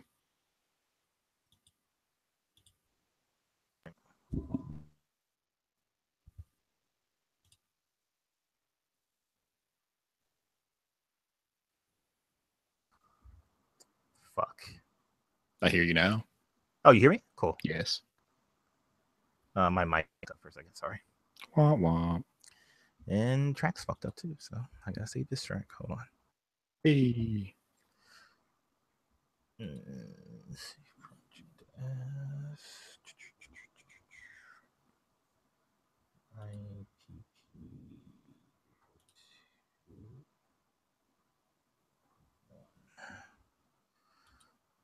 Saved. Make a new one. I'm gonna need you to count me in, Jared. Okay, just put down to 1. Yeah. 5, 4, 3, 2, 1. There you go. Yeah. Oh, good thing that happened on a transition too. Yeah. So I said like the next game I played was Hidden Agenda. I don't know if you even heard of this. This is the game that's basically like Until Dawn, right? Yeah. So like it's pretty much the same thing, but like you play it all with your phone, and then like they try to make it like a game as well. Like you have like there's a scene that happens like a lawyer is talking to like one of her clients or whatever, and like you all have a card that has like a certain motive to what you need what you want, like, or someone has a motive, like they want like the conversation to go a certain way. So like that's like the hidden agenda, quote unquote. So like you're trying to find out who's trying to make the conversation go that way, and like it's kind of like it's fun that way. It's okay. Like I played it with my best friends, and like we did the story mode. We didn't do competitive mode. So like pretty much what it was is like we went through the entire story, and then like we just pretty much like try to figure out who the murderer was by the end of it. Okay. We all working together. And like it's interesting playing that game because it's like it seems like it almost to the point it's like why even like have it be like in video game, like in game, like it seems like you just could like it easily been like an FMV or whatever. I guess like you just don't want to play for like go to the sites, or I guess like I don't know what's the cheaper option, because like it seems like like it looks good for what it is, and like you have like realistic facial features and whatnot, and like but at the same time, it's like they didn't really like do anything. There's no like heavy rain moments where like you're driving against like the opposite side of traffic or anything like that, or at least nothing that I've seen to that extent. Like you'll have chase scenes, but like it's nothing like truly like anything special as far as that. And like it's almost like why I put it in game when you just have like um I'll have it FMV and just like have like real people actually doing it, because like there's real people acting in it. But I don't know. But anyway, like the game seems fun for what it is. Like it's not gonna blow anybody's skirts up, but like it's just fine. We enjoyed it for what it was. Like we crushed it. Me and my friends. We we saw the murderer and like no one died. No one mainline had to die. And we saw like the I guess the true ending of what it had for that. We did kill the murderer though. We didn't have to do that, but whatever. And like, you know, it was a satisfying for what it was. I enjoyed it. It was like only $20, and like it took us about like around like 2 hours to beat. So like and it is supposed to be played for multiple times. Like when we look through our stats on our phone, like how much we missed, we probably saw like maybe like 20% of the game. So we missed like a whole chunk of it from like the decisions we made and like where it ebb and flowed. So like yeah, like it was fun for what it was. It'll be Extra Life. I guess we'll play it there, and like I guess we'll see how that turns out for us when we try it out for ourselves. Because I know Alex is excited for it. I do like that Super Giants like really Supermassive Supermassive is really like milking that system, like doing everything they can with it, trying to live their best life with that process and that sort of gameplay, I guess, core fundamental like drive as much as possible, like being the people who like make the story games that people can interact with suddenly. Like I kind of like them bringing back like that board game aspect. Mm-hmm. Again, I skipped over Hidden Agenda because it just didn't sound like something I wanted to play, but for sure I do like that these games are being made, A, and B, that they're getting noticed. So like they have an opportunity to make a game I might want to like play. Like I missed Hidden Agenda, but I did like Until Dawn. Right. So who knows what the next one would be, and it might be something that's interesting that I would want to play. Like I don't completely write off Supermassive and those types of games. It's just this particular one didn't hit, but like the first one hit for me, and I'm excited for the next one. Mm-hmm. Like yeah, I am too. Like hopefully they can pop these off like in a more annual basis, like maybe even like once a year, like Jackbox even. I think they'll get by success doing that. I just, it's just a matter of like how they just want to like actually do this, as far as like it's always gonna be a murder mystery or you know or something along those lines, because like Until Dawn was like probably as big as it's ever gonna be now. And like you could tell like this is not necessarily budget, but like you could tell that it's like they just wanted to do this one type of thing and that was it. So you know, other than that, Wolfenstein's 2, the new Colossus, been plucking away at that. Mario's been taking up most of my time, but like it's other than that, like I've been playing Wolfenstein. Wolfenstein is like so fucking good and it's so fucking hard all at the same time. Like it's really hard to like grasp they just get through like a combat arena. Like obviously I'm not the first person shooter guy. Like I'm not really good at first person shooters, period. Like but like it's like it seems like a little bit it seems a little bit more ratcheted up than like usual. Right. It's still fun though, and then, like, and that story is like so engaging in like all the best ways. Like it's a very very morbid game too. This is like, you know, BJ,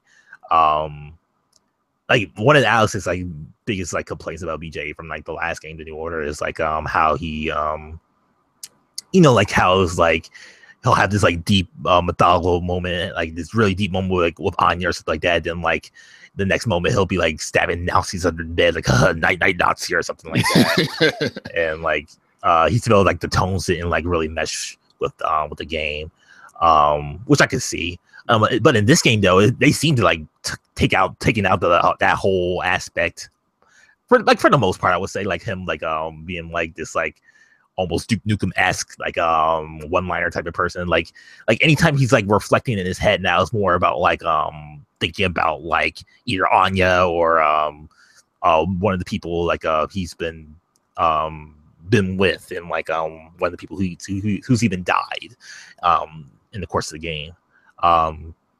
Like right now in the game, I'm about to go to America, so like I'm really excited to see like that whole like like the Nazis joined with the Ku Klux Klan, so like they're kind of like in line with each other. So like I'm really interested to see that world.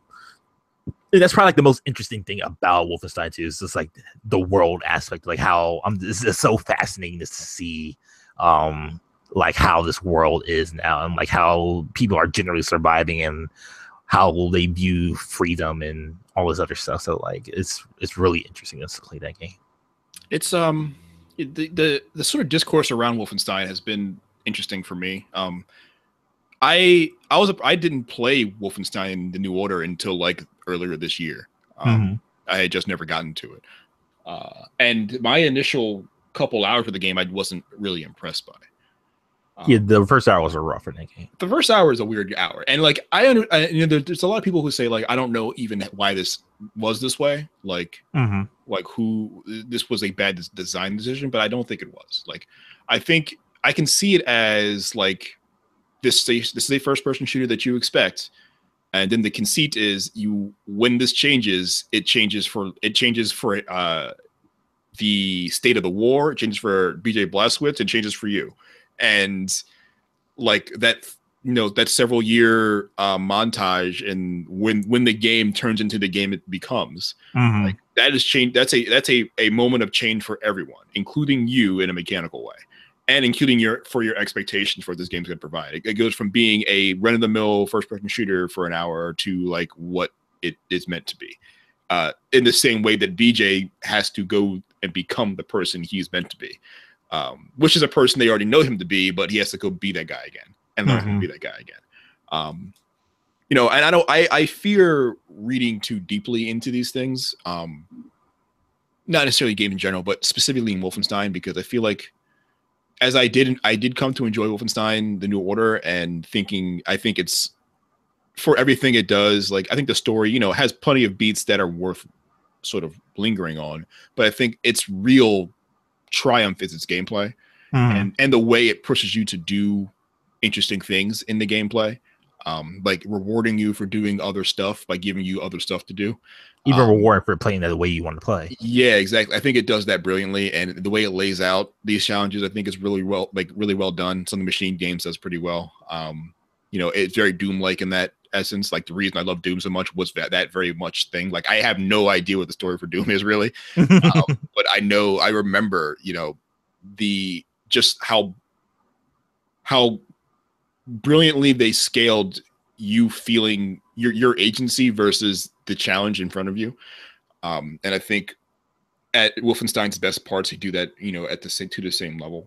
But I've kind of been, I guess, reserved about my real drive to jump into Wolfenstein 2 immediately, because the discourse around Wolfenstein 2 and Nazis come to America, and the parallels being drawn to it for the modern day, and people kind of putting a lot of faith in Wolfenstein to be this cathartic sort of thing for them. Like I don't really like that trust you're putting in Wolfenstein, because Wolfenstein, it just so happens that these sort of things are coinciding. Wolfenstein's been the same game, at least with the same tone, for 20 years. And like this game is going to miss social cues. It's not going to get everything right socially. And it's not going to get things right that you think you're going to get, that you expect them to get right socially. And the more you lean on this game to be your, I don't know, magnum opus, the voice, to understand you, the more you're going to fail. And the more you're going to feel in the pushback, I think. And so I wanted to wait until the initial wave of like reactions were over before I got a chance to play it, because I didn't want to be colored by that at all. Like I feel like I have my expectations in the right place. But if I'm playing alongside, Austin Walker and you and all these people who are playing it at launch, I feel like I don't want to be involved in that particular dialogue. I just want this game to happen in a vacuum for me, like the first one did. Yeah. I feel like that's when I got the best experience out of it, and I feel like removed from the initial impressions and the think pieces about how it let you down or how it raised you, like lifted you up in certain ways, I feel like I'll get the right impression from the game then too. So that's going to be like December, I think, for me. But I am very interested in it because, you know, gameplay wise, what I'm hearing is exactly what I wanted to hear. That this game does that as well or better. I trust that the story is going to be equally as oddly paced, but oddly endearing, and, you know, subtly both intelligent and stupid at the same time. Like I feel like I get it, and so long as it's the same, I'll be fine with it. I don't need this game to make grand statements about anything. And it's weird. It's like I hear you saying this, and like it's like the marketing has been really like a thing that's been like kind of rubbing me the wrong way. It's because like I think Wolfenstein's a good game by itself, and it doesn't need this this opportunist type of thing of like there's only one side type of thing, and like I mean like obviously, you know, like I cannot stress enough that like sure I feel this way, but like I don't exactly. We know there's only one side. It's just why like I don't want to talk about that. Like, exactly. Because Wolfenstein does not represent me as far as my opinions about Nazis necessarily. Like I think my opinion about Nazis are the same most people's opinions about Nazis are, reliably, and that's it. I don't want Wolfenstein to be able to be some sort of jumping off point or some sort of conversation point where now other parts of Wolfenstein that are problematic also get co-opted to me, or at least I feel like they end up being co-opted to me because of because of how close I am to the main sort of line there. And I feel like a lot of people are attaching themselves to the marketing and not tempering their expectations for the game. Yeah, and it's like we saw it earlier this year with South Park, like, oh, choose your color, choose your skin color to like change your difficulty, and like, oh man, South Park's actually going to say no, they're fucking not. It's fucking South Park. Like, hey, have you watched South Park fucking ever? Like, yeah. And they have nothing to say about this. And like people were like expecting big things from like Far Cry 5, and like no, it's not. It's like I mean, I love Far Cry 3, I love Far Cry 4, but like they are not the people to be like actually saying something or like saying something that will actually mean something. Like is at the end of the day, there's going to be like it's going to be a dumb video game. It is, like, really, and that's what these games are. Like, people, there's a reason there's a Far Cry 5, it's because it's a dumb video game. Not because it's really, like, Far Cry 4 and 3 are very good at social commentary, because they weren't. Yeah. And their stories were, 3's story was interesting, the characters were interesting more than the story, really. But, you know, just because the villains or the antagonistic presence in Far Cry 5 looks a lot like some things you could probably draw parallels to in modern history, doesn't mean that it is going to make a commentary that you want to listen to or that you're going to agree with. And expecting Far Cry 5 to do that is like expecting GTA to do that. Right. And I think GTA is very good at being satirical and stupid when you let it be satirical and stupid. Like when you expect it to make bigger statements than what it can make, then you're gonna have a bad time. And like I feel like that has to apply to Wolfenstein and it has to apply to South Park. Like I think there's conversations to be had about like, is this sort of humor the kind of stuff we're looking for anymore? Like, have we grown out of it, I guess? Sure. I think that's a conversation you can have, but trying to make Parker and Stone like people who are better than this at this point in our lives is incorrect. Like they're going to make the product they've always made, and that's just going to be what it's going to be. Like Ubisoft is going to make a product that they've always made. It's just going to look like a product that you want it to be, and holding them to, you know, wanting them to do more with it is one thing, but like expecting them to do more with it is another thing completely. Like, right. Come to these games for what they're good at, or come to these sources for what you like them for, and don't be so caught up with them making statements for you. Because if you want games like that, you have to like look at indies. Because like yeah, because there are plenty of games doing that right now that you're not playing. Probably exactly. Super Mario Odyssey. That game has no bullshit. The end. No, it's Super Mario, and you know what? It's the first Switch game I really want to play. It's so good, dude. It's so. And I don't have a Switch. I'm not gonna buy one. You know, and I still keep saying I need to fucking play Breath of the Wild, and I do, and I don't know how I'm gonna do. I have a friend with a Wii U. She bought it for Wii U. Maybe I'll borrow that from her. But like, you know, Mario is gonna be that game I'm gonna regret not playing this year. I think. Mm-hmm. Though I'll try to sneak some time in with like the 7 Switches coming to Extra Life, but other than that, like, yeah, I don't know when I'm going to play this game, but I do. It's that game I'm looking at over like the corner, like over the hill. Everyone's having fun and shit, like on the playground. I'm just sitting in the sand, sad. Yeah. But yeah, like I told Alex this last week, and it's so weird that like I said this one line. I said, oh yeah, that game has no bullshit. Like it's just. It's everything in that game is there for a reason, and it's fun, and it's just so much joy just to play. And then like I was thinking that this is me just being me saying something dumb, but like I'm hearing like Jeff Gerstmann say this, I'm hearing Ben Moore say this from Easy Allies. Like people are saying like, yeah, this game has no bullshit in it. Like it is so surprising because it's so good. It's so good. I think we take that Mario sort of that core Nintendo design for granted. Like sometimes like. All of the real flagship sort of Nintendo franchises are usually designed this way. Like this is the first time like Zelda has been anything but this game with like very specific, like almost finely tuned feeling sort of mechanics and dungeons and whatever. Like, and even now it's like bigger, but it's still that. It's not like these things were like procedurally generated. Like people put these things here, right? And like Nintendo, I guess the benefit of not putting so many games out has the opportunity to do this kind of meticulity in their games and remove all of the bloats that we find in open world games and literally just make a game that's gigantic and make this game and all of its mechanics as much of it as possible. Like we don't worry about trying to, you know, get the side quest and having you find 8 spider legs, wherever the fuck. Like this is just Mario, as much Mario that makes sense as possible, and that's the important part. As makes sense. Like don't ever put more than that's necessary. Like you push this button, it does this thing, and Mario is the best example of this design because it's been this way since the first one or since Super Mario Brothers. Like Super Mario Brothers is designed in such a way that is basically everything you need to do is the only thing you need to do, and nothing more, nothing less. 100%, dude. But that's all the games I've been playing. All right. You want to take a break? Yes.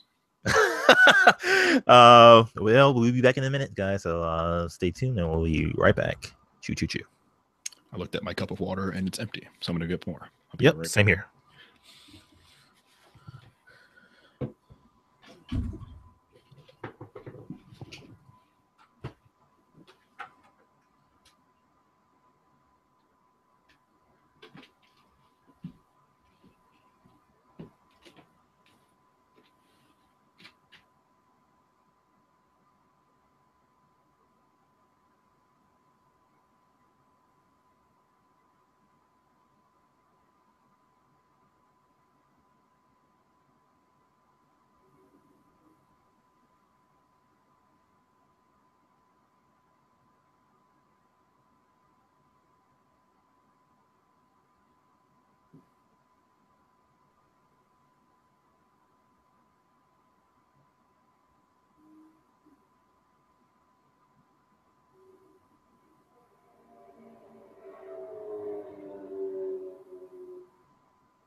Let's see.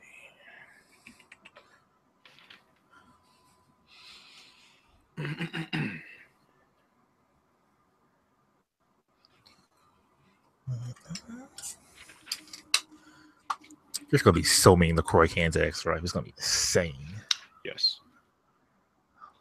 Yes, there is. I'm my third one right now for today.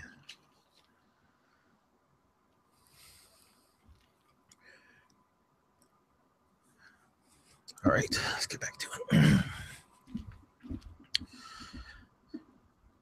All right, this was Alex playing using gaming music. Mm-hmm. All right, let's talk about some news. Paris Games Week happened this week. What was your biggest takeaway from that, Jared? Just like in general. I don't know. I feel like a lot of it was because I mean I don't have much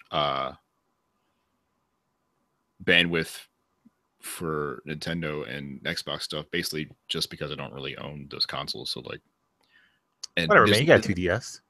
That's true. No 2DS. And there was that Zelda 2DS thing. Were you gonna get that? That's stupid as hell, but it's funny. I laugh. It's a weird time to like put out custom 2DSs. I feel like. Yeah. But I don't know. I wasn't necessarily blown away by any of the trailers, really, because honestly, if you're not providing me information about when I'm going to play your game, I don't really care. What's your model? It's no gameplay, no hype. There you go. Ever. And like, it's becoming worse now because like now when an event comes around, I just know that this is going to happen. So I feel like it's like a self-fulfilling prophecy. Like I want to be open-minded about it, but I know I'm going to see a trailer that looks kind of cool, but like there's not going to be a game. There's not going to be a release date, and there's going to be no gameplay in it. So like I just remove any ability for me to be happy about it. That said, though, I do like I feel like the role of a trailer is to provide information about a game, like not just hype it, because we already know games exist and games are coming out. So like when you show me a Detroit trailer, and it doesn't show me anything I don't already know about the game, then the trailer's doing nothing for me. Same thing with, I think that's what I dislike the most about the Last of Us trailer, which it didn't show me anything that is relevant to me about that game. Like I know what the Last of Us is. It's a dark, violent world and a story about people trying to find hope in it. And that provided me with really nothing in a narrative sense that reinforces that to me. And there's no gameplay, and then there's no release date, which I'm assuming isn't even going to be for another year and a half. So it's literally just them telling me we're still working on The Last of Us 2, and I already knew that. Right. I guess on that note, then I kind of enjoyed the Spider-Man trailer because it told me more about this game, that things I didn't already know about it. Like I'm going to be taking control of and playing in the role of Peter Parker more than I would assume I would be. Right. So this isn't going to be just an open world Spider-Man game. It's also going to be an open world Peter Parker game. And that's interesting to me. That is new information that I can use. It's still no release date, but like, I feel like I learned something. This trailer's job was to teach me about this, and I learned it. The same with, even though I'm not really interested in the game because there's no gameplay, Ghost of Tsushima. Mm-hmm. Mostly because it's like a historical sort of game about a time period no one talks about. Sucker Punch is doing it, but like on that same token, the trailer was all CG with no information about it. So like, what am I supposed to feel here? What am I supposed to do with this? I mean, for that one in general, like, I think it's more of like just showing you the concept and just like pitching their idea to you, more or less. Yeah. And like, as far as that, like, that's why I'm super excited for Ghost of Tsushima, because like if I really think about it, like the last game that was like really in this time setting was probably like the last Onimusha game, more or less. And like or we haven't had a game like this since like Onimusha. Mm-hmm. And like for the fact that like we're actually getting a game like this that is going to be in those upper echelon video game budgets, because like like you think about Dynasty Warriors is like a good franchise for what it is, but like you could tell that that's like a something that's churned out every year, and it's like something that's like that's never really going to change. It's kind of like a Madden. It's like they'll have mechanics, they'll have little upgrades, but it's not going to be like too much different from the fundamentals of that game. Right. And like Ghost of Tsushima just seems like something to the I can actually get like something of a caliber of like a Horizon Zero Dawn for something that's like that we usually don't get, like, cause like everyone wants Assassin's Creed in Japan, and like right. and like I would want that too, but I don't like playing Assassin's Creed games, so like this is like the best thing I got for that. So like this is the biggest budget game for that setting that's probably gonna be until Assassin's Creed does it. So maybe. Now I would argue that the closest game we got to Onimusha was Nioh this year. Yeah, you're totally right. I would say this game, if it's going to do something, it would be more beneficial if it was more like Way of the Samurai. Yeah, I played that like game. Something that like we literally haven't seen in like 15 years. This historical, like, I guess as the Way of the Samurai games got older, like they became more and more open. But like this game where literally you're walking around this old and this like feudal Japanese area to try and live, like doing the job. What I liked about Way of the Samurai was the open-endedness of the way you worked. Like you had to go to these people. Like there was no story prompt really. You had to go talk to people, and they would give you things to do, and that's how you figure your way through the story. Like you have a task, and now you did that task, but now people know you because you did the task. So you got to go talk to people again, and then now that they know you did this thing, maybe they'll give you some other things, and you get yourself into problems because of it. Like that was really cool, but it always felt so like small time, right? This could be an opportunity to make that big time, but without like real direction for me from Sucker Punch. This is all just just me just spitballing because I have no idea what this game's going to be, right? And it did kind of fill in some context in an interview afterwards, but without someone telling me what I'll be doing in this game, it's going to be difficult for me to be into this. Like I'll take Horizon Zero Dawn as a great example. And this is a game I wasn't necessarily all that excited about until I played it, in which case I was impressed by it. But the first time we saw Horizon, there was gameplay. It was like her taking down like a dino thing. Now it wasn't like with a HUD on screen or whatever, but we could ascertain this as gameplay. Like this is a piece of a loop you'll be playing. And now I'm thinking, man, this is something I want to do. Instant hype. Right. I'm sort of bemoaned the lack of any of that this year in PGW, and really in a lot of this happens every convention really, but like I don't know. I feel like we've turned into such hype beasts that like no one even cares about like what happens or how it happens, just that it's happening. And I think that goes two ways too, right? Like the Spelunky 2 announcement was pretty big. And that's interesting by itself without knowing what's going on, because it's happening. How do you sequelize Spelunky is the question now. Because what's Spelunky 2? Is it has to be completely different, or why not just add more maps to the original Spelunky? Who knows? Like, I don't know. I feel like that game, just knowing that it exists was a surprise that like really creates interesting conversation. And along the same lines of Ghost of Tsushima, like this is them telling you we're doing this, right? And it's something you don't expect them to do. So, all right, there's a conversation to be had there. Maybe not a lot of information, but at least a conversation you can have that's more than just this game I know is happening. Like we didn't know these games were happening. Now we know. I've been educated, and I can and any thought piece we have afterwards, it's a healthy speculation of what could exist. I think. So I give those kind of a pass in a way. Whereas I have a hard time giving a pass to like, especially Detroit, where I feel like we've been seeing trailers for 7 years about this game. Yeah, for sure. It's like, I really, and I know what you're doing in the game. So literally please just release it so we can do it. Like, I don't want to see any more, because whatever they did this week was like a complete miss in my opinion. So like the more you don't show me, the better off you'll be, I think. For sure. Also, I wanted to mention that Guacamelee 2 was announced. That I was very excited that's for that. another this on the same line of Splunky, I believe, and like Ghost of Tsushima, where we can probably suspect that Guacamelee 2 is going to come out because Guacamelee 1 did so well, but there has been no conversation about it for years. So it's like, is Drinkbox really doing it? Because Drinkbox is pretty good for just doing something completely new after one success. So the fact that they're coming back to it is interesting too. So yeah, I'd put that in the same bucket as Spelunky 2 and Ghosts. Weird side question. How are you on VR in general? I'm not really impressed. I'm open to I'm open to trying it whenever it's around.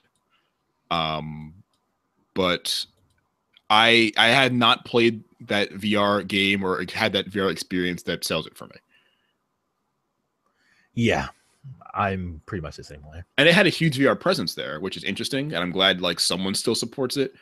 But like, I can't imagine there aren't a lot of people like me out there. And the reason, Oculus and the Vive haven't like blown up is because they were super expensive risks to take for people who had the same opinion as like I do. Like a couple $100 on your console is one thing, $800 is another.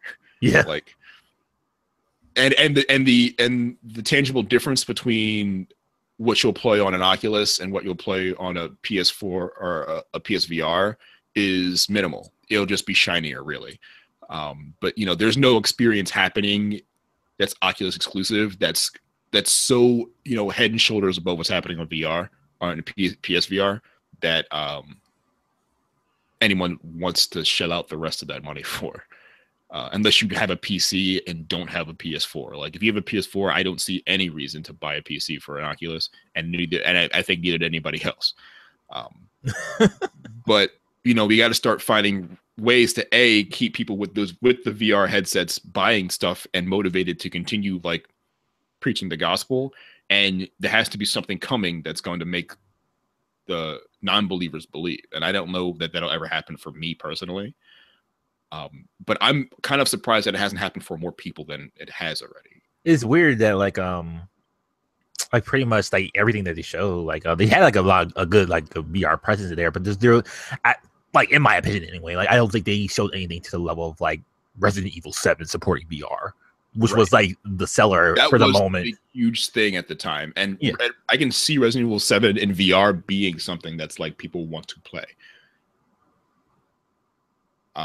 But yeah, I don't see that anywhere else. Like it's all like every VR experience and game I've seen kind of just looks like a different version of something else. Like after that first wave, I haven't seen anything that's like, man, this looks unique and interesting, something I need to play on VR. Right. Yeah. Right there with you. So let's move on to BlizzCon 2017. I was completely at work at this time, so I don't know any of the stuff that's happened. So, do you have any insight on it, Jerry? I had been keeping up slightly about it. I know people who were there who are freaking out, and several Slacks I'm in. But BlizzCon had a couple, really two takeaways that are relevant. I think to everyone, not everyone, but like more generally, like WoW Classic is probably a really big one. Is that the original WoW again? They're trying to create a server that has the original WoW, like vanilla WoW, to play in. So the idea is like people have been doing this already. Like there's been an ongoing saga with people who have been running vanilla WoW servers. So it's literally just WoW right before what was the first expansion? Lich King? No, Lich King was the second, I believe. There was one that was like orcs invading from another dimension. That was right before that. BlackRock, maybe. I don't remember. But it's up until that, basically. The first game in all of its like big edition and all of its big add-ons right before the first big expansion. There was a server doing it for years and it got shut down finally. Because Blizzard like launched out that cease and desist. But people have been sprouting up these things forever because there's been a ever-growing want from the community to play that old game again because it's impossible to do now. because whenever big changes happen, whenever an expansion happens, usually a big change happens to the map and changes the game from that point on. And there's a large contingent of people who want to play the game as it used to be. And now, after the cease and desist, Blizzard is taking active interest in doing it themselves, which is, it's kind of like when people make like Nintendo like Pokemon mods and they get shut down and you maybe never hear of them again, like the Pokemon Nuclear or whatever. Yeah. This is like what would happen if Nintendo then made Pokemon Nuclear. I think that's interesting because it's Blizzard recognizing, hey, there's an appetite for this. Maybe we should do something about it, and then deciding to do something about it. I don't know what they're doing about the people who they shut down to do instead. Like, I don't know. Like, I don't know how they're feeling about it. Like, I'd feel a little salty, but announcement to make. There's no like date and when that's actually going to happen, but they're telling you they're looking to do it. So there's that. That's cool. It's Burning Crusade was the first expansion. Burning Crusade, that's it. Yes. They're also making StarCraft 2 free to play. That seemed inevitable. Yeah, considering like you could have played like the multiplayer, like it had the multiplayer or like just the single players for free already. And no, you know, it was I think it was Wings of Liberty you could play for free, and then the other two you had to buy. The two pieces, the other 2/3 of that game, I guess.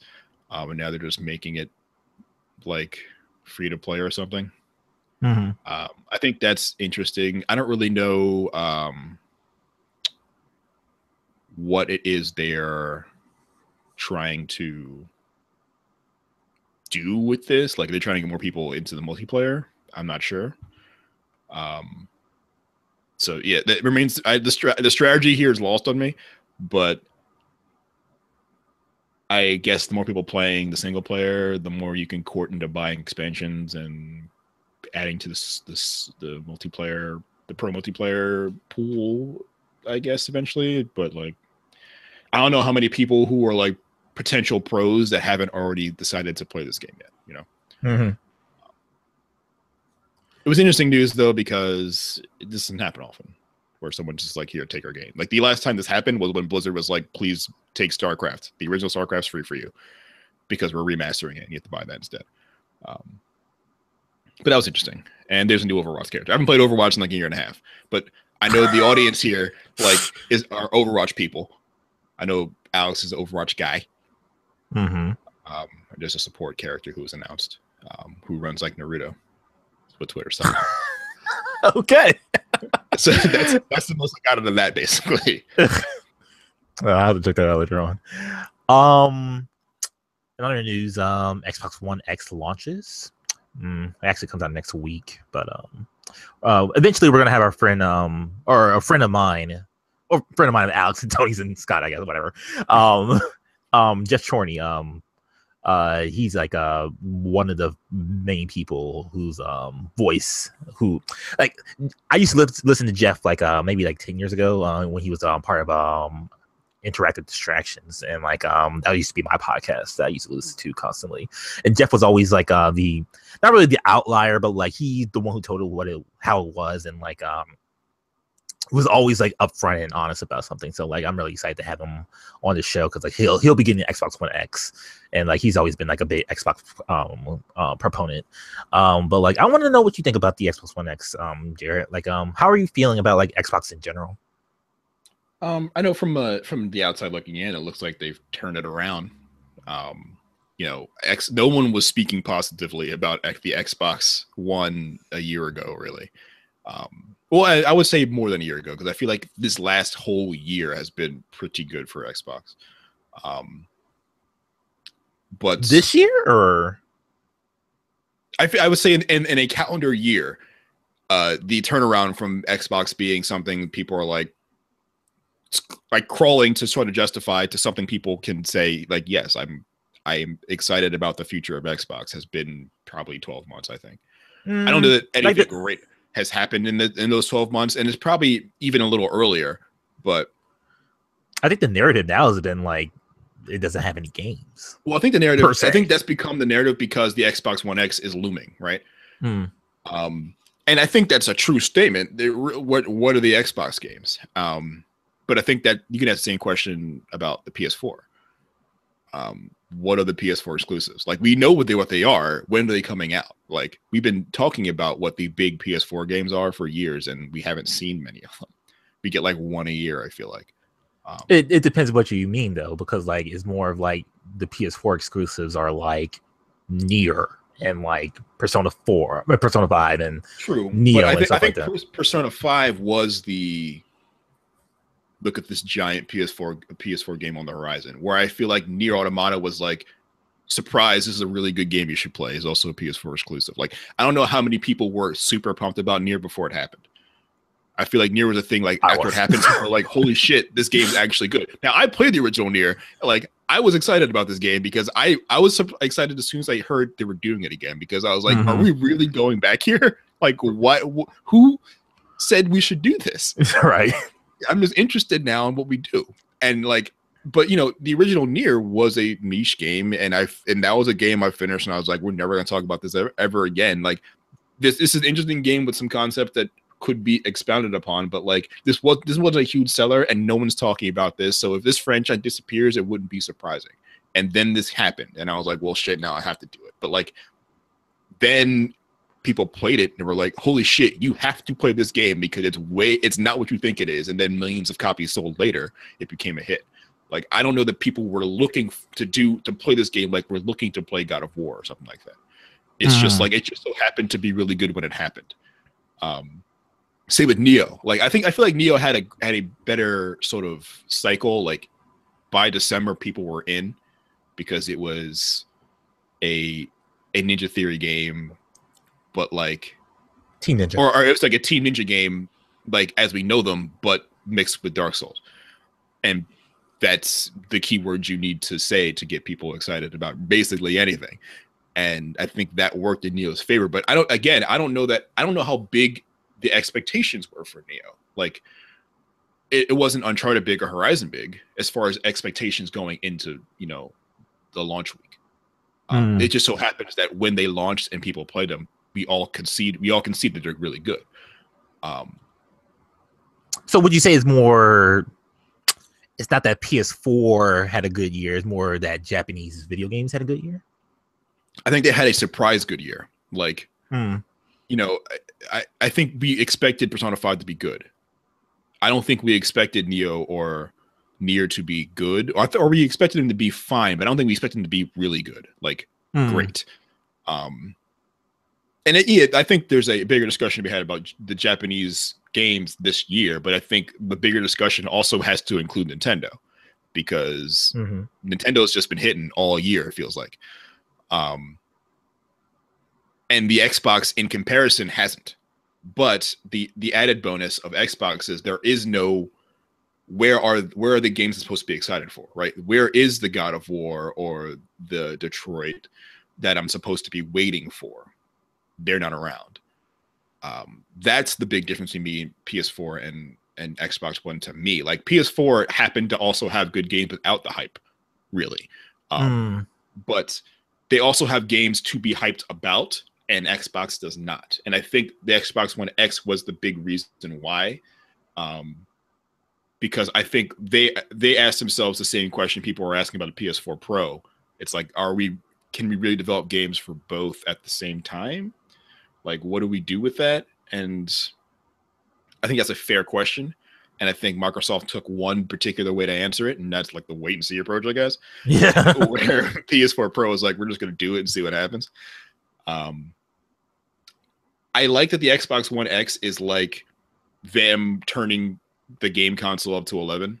Like, it's not just upres shit. Like, we're going for it as far as processing power is concerned, as far as all these things are concerned. I just don't know what the appetite is on the market for something like this. It's weird because, like, I mean, eventually I'm going to get one because I'm ruined because I have a 4K TV and now everything looks like shit to me. Yeah, now you can't go back. Yeah, exactly. Like literally, we're going to do Extra Life, and like I'm bringing a bunch of TVs, and I can't play it on any of them because like, it's gonna tear my eyes apart. Like, I'll have to play on the Switch or play on my Vita. because I can't look at normal TVs anymore.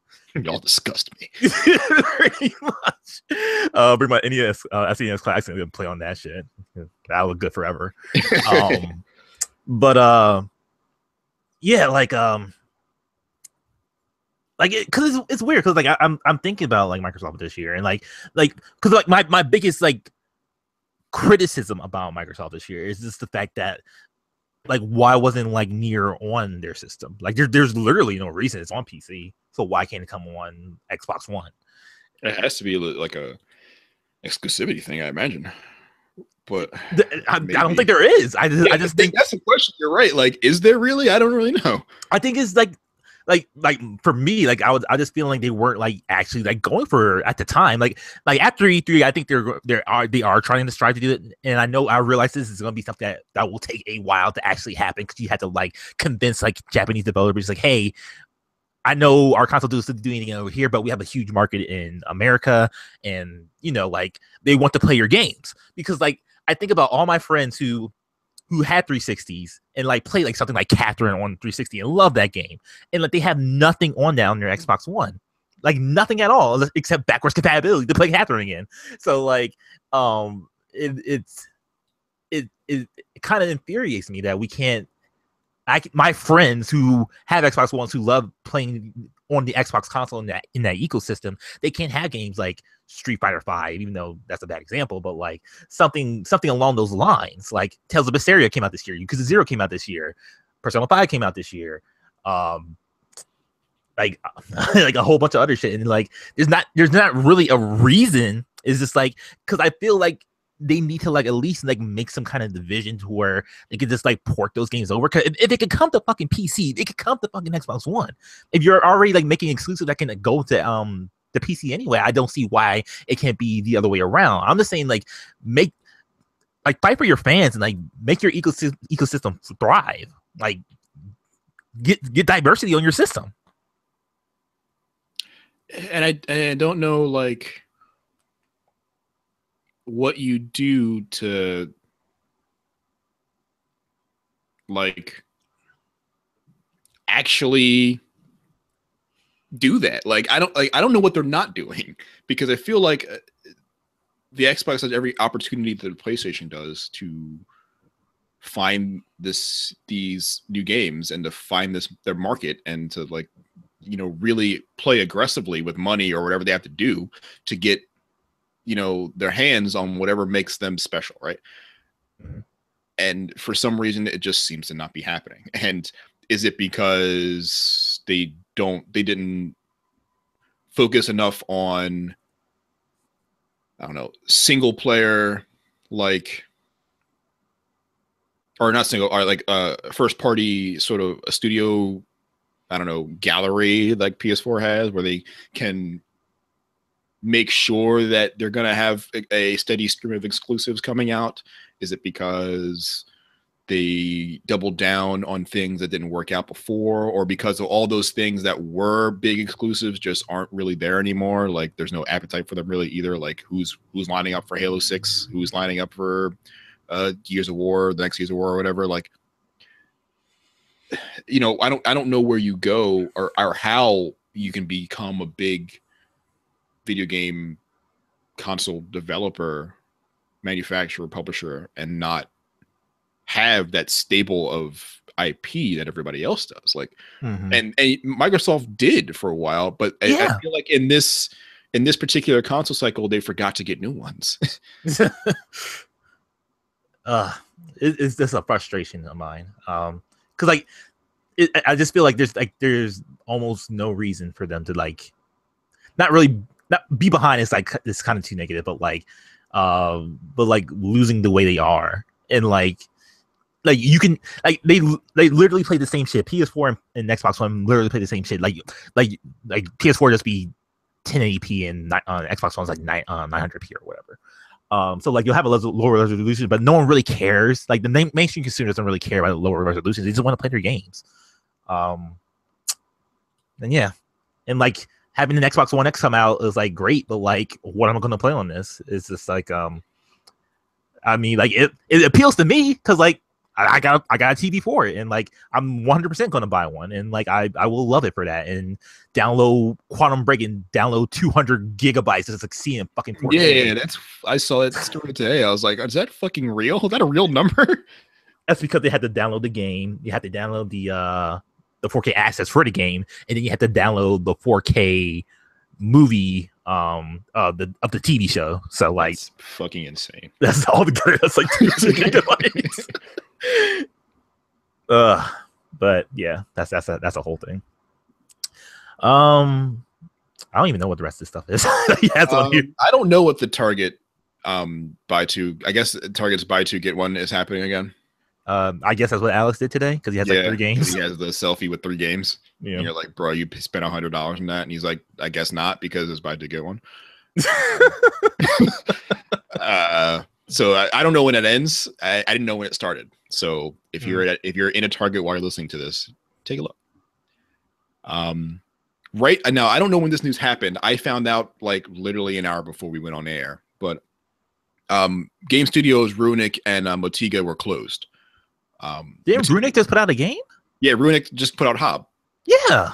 Motiga does Gigantic, which is the I guess the hero shooter on Xbox One, PC, yeah, or an Xbox One, yeah, too. Their whole staff was laid off, or most of their staff. There's still enough staff to keep the game running, I think. And Runic was just shuttered. They both have the same parent company, which is Perfect World, I believe it's called. It's a Chinese company. Oh, okay. And yeah, it happened like literally right before we went on the air. So, or I learned about it right before we went on the air. I think it happened maybe like sometime during the day today. So I guess thoughts go out to the people who lost their jobs suddenly, especially Runic, who put out a game that was received pretty well. I mean, I personally was sort of lukewarm about it, but the general consensus was it was pretty good. Yeah, I really enjoyed the first try, so I was a fan. And I'm super into Torchlight 1 and 2. So I don't know what that means for Perfect World. And I don't know what that means for Gigantic, the game. But clearly there was no space for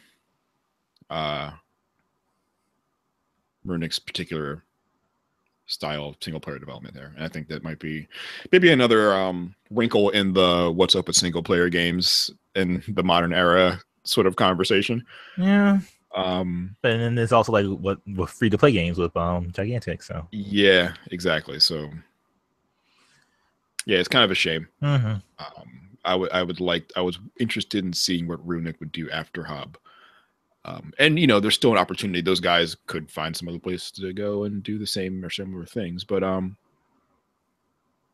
yeah, interested to see what happens next for them.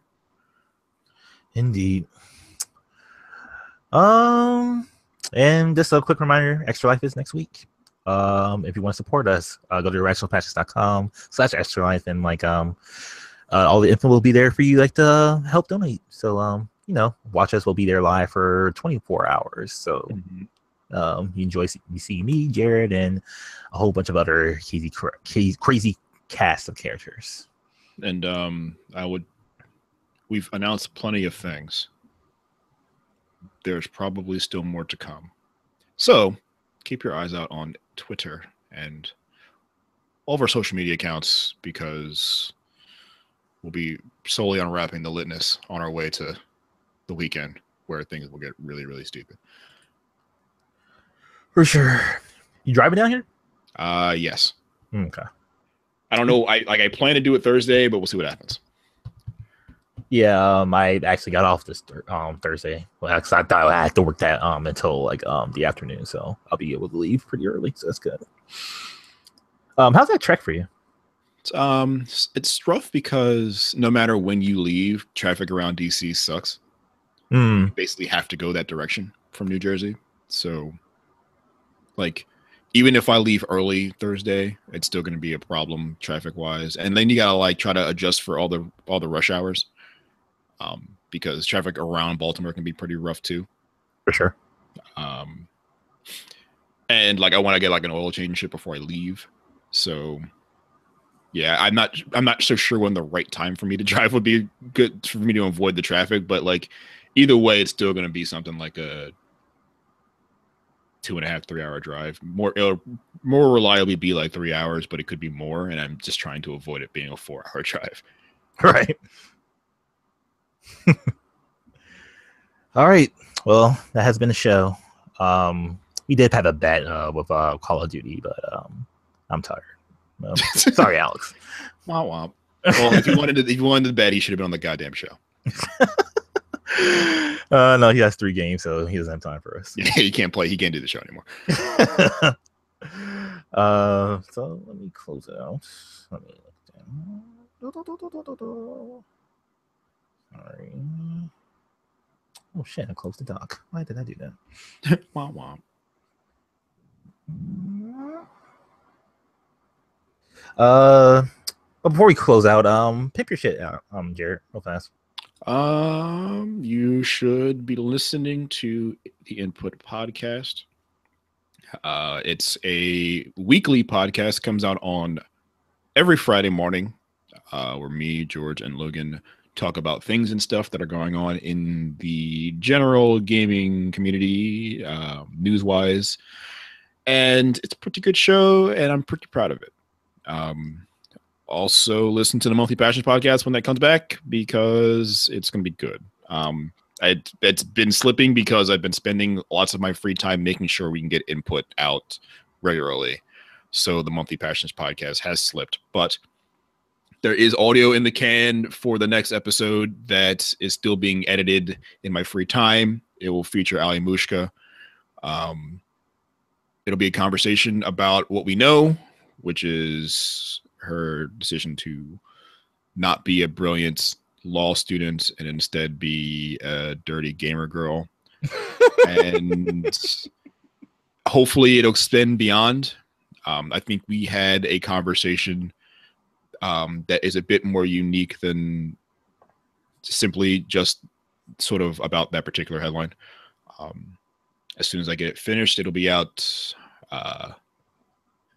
And I am confident that they'll be on a regular schedule after that, but we'll see what happens. Otherwise, everything else I do, which is hard to quantify, you can find me pimping on Twitter, probably, at Jarrett John. Literally, if you want to know anything I'm doing, it'll be right there, because I'll let you know. And it'll probably be full of sandwiched in between hot takes and just general bitterness. So if that's what you're into, follow me on Twitter. And yeah, you can follow me on Twitter as well. I am Nabeshin186, Nabeshin 186. Occasionally I do a podcast called Fresh Off the Dome. Just did one recently with Logan Wilkinson. Talk about superhero movies. That was a good conversation. We talked about. That's the longest one so far, because Logan and Abraham Lincoln. Yeah. He get him going, and he's good. Yeah, but yeah, it was a fascinating conversation, and we even talked a little bit afterwards, because he fascinated me with that conversation, and maybe say my hot take on Twitter that I think Man of Steel is worse than Batman v Superman because of reasons. For reasons that you can find on the podcast. Yeah, we went through it. I've always had an issue with that movie, but I'm not going to go on in here. How to contact us? You can email us at mailsack@irrationalpassions.com. You can send us a voicemail at 404-590-1337. Standard long distance rates do apply. Tweet at us at IrrationalPod with the hashtag IPQ if you want to leave us questions during this podcast. I didn't check it this week. I'm sorry. Moving on. Other stuff, you can rate and review us on iTunes, Stitcher, and Google Play. Check us out the other shows, as Jared already said, for input in the Monthly Passions podcast. We don't stream weekly, but you can check out our stream in our site at twitch.tv/IrrationalPassions. You can go to the YouTube page of Irrational Passions, and tell a friend, and don't forget to visit the site irrationalpassions.com and irrationalpassions.com/extra life for that thing that's happening next week. So that's been the show. Thanks, Jared. No problem. very last minute. Like, I don't even know what you were planning to do tonight, and we did this for like over 2 hours. Yep. That's fine. I had no plans. Yeah, same here. All right. So this has been the show. Play your games. Stay irrational. I wonder if Alex is going to input his. See what I did there. I wonder if he's going to put his gameplay that he played this week. He did that the last time, but that was just because I did a podcast by myself. But anyway, play your games. Stay irrational. We'll talk to you next week. Titles, only one, because I was hosting the show and I couldn't really concentrate, but like it's the most important one. No gameplay, no hype. I agree. All right, I will say the number and you will say the title, Jared, if you don't mind. Mm-hmm. All right. You are listening to the Irrational Passions Podcast, episode 352. No gameplay, no hype. And we are done. Thanks for watching. Thank you, Nicole, for being the trooper that you always are. Hope to see you during Extra Life. Not see you, but like talk to you during Extra Life. In your house during Extra Life. But like we'll see you then. All right, later.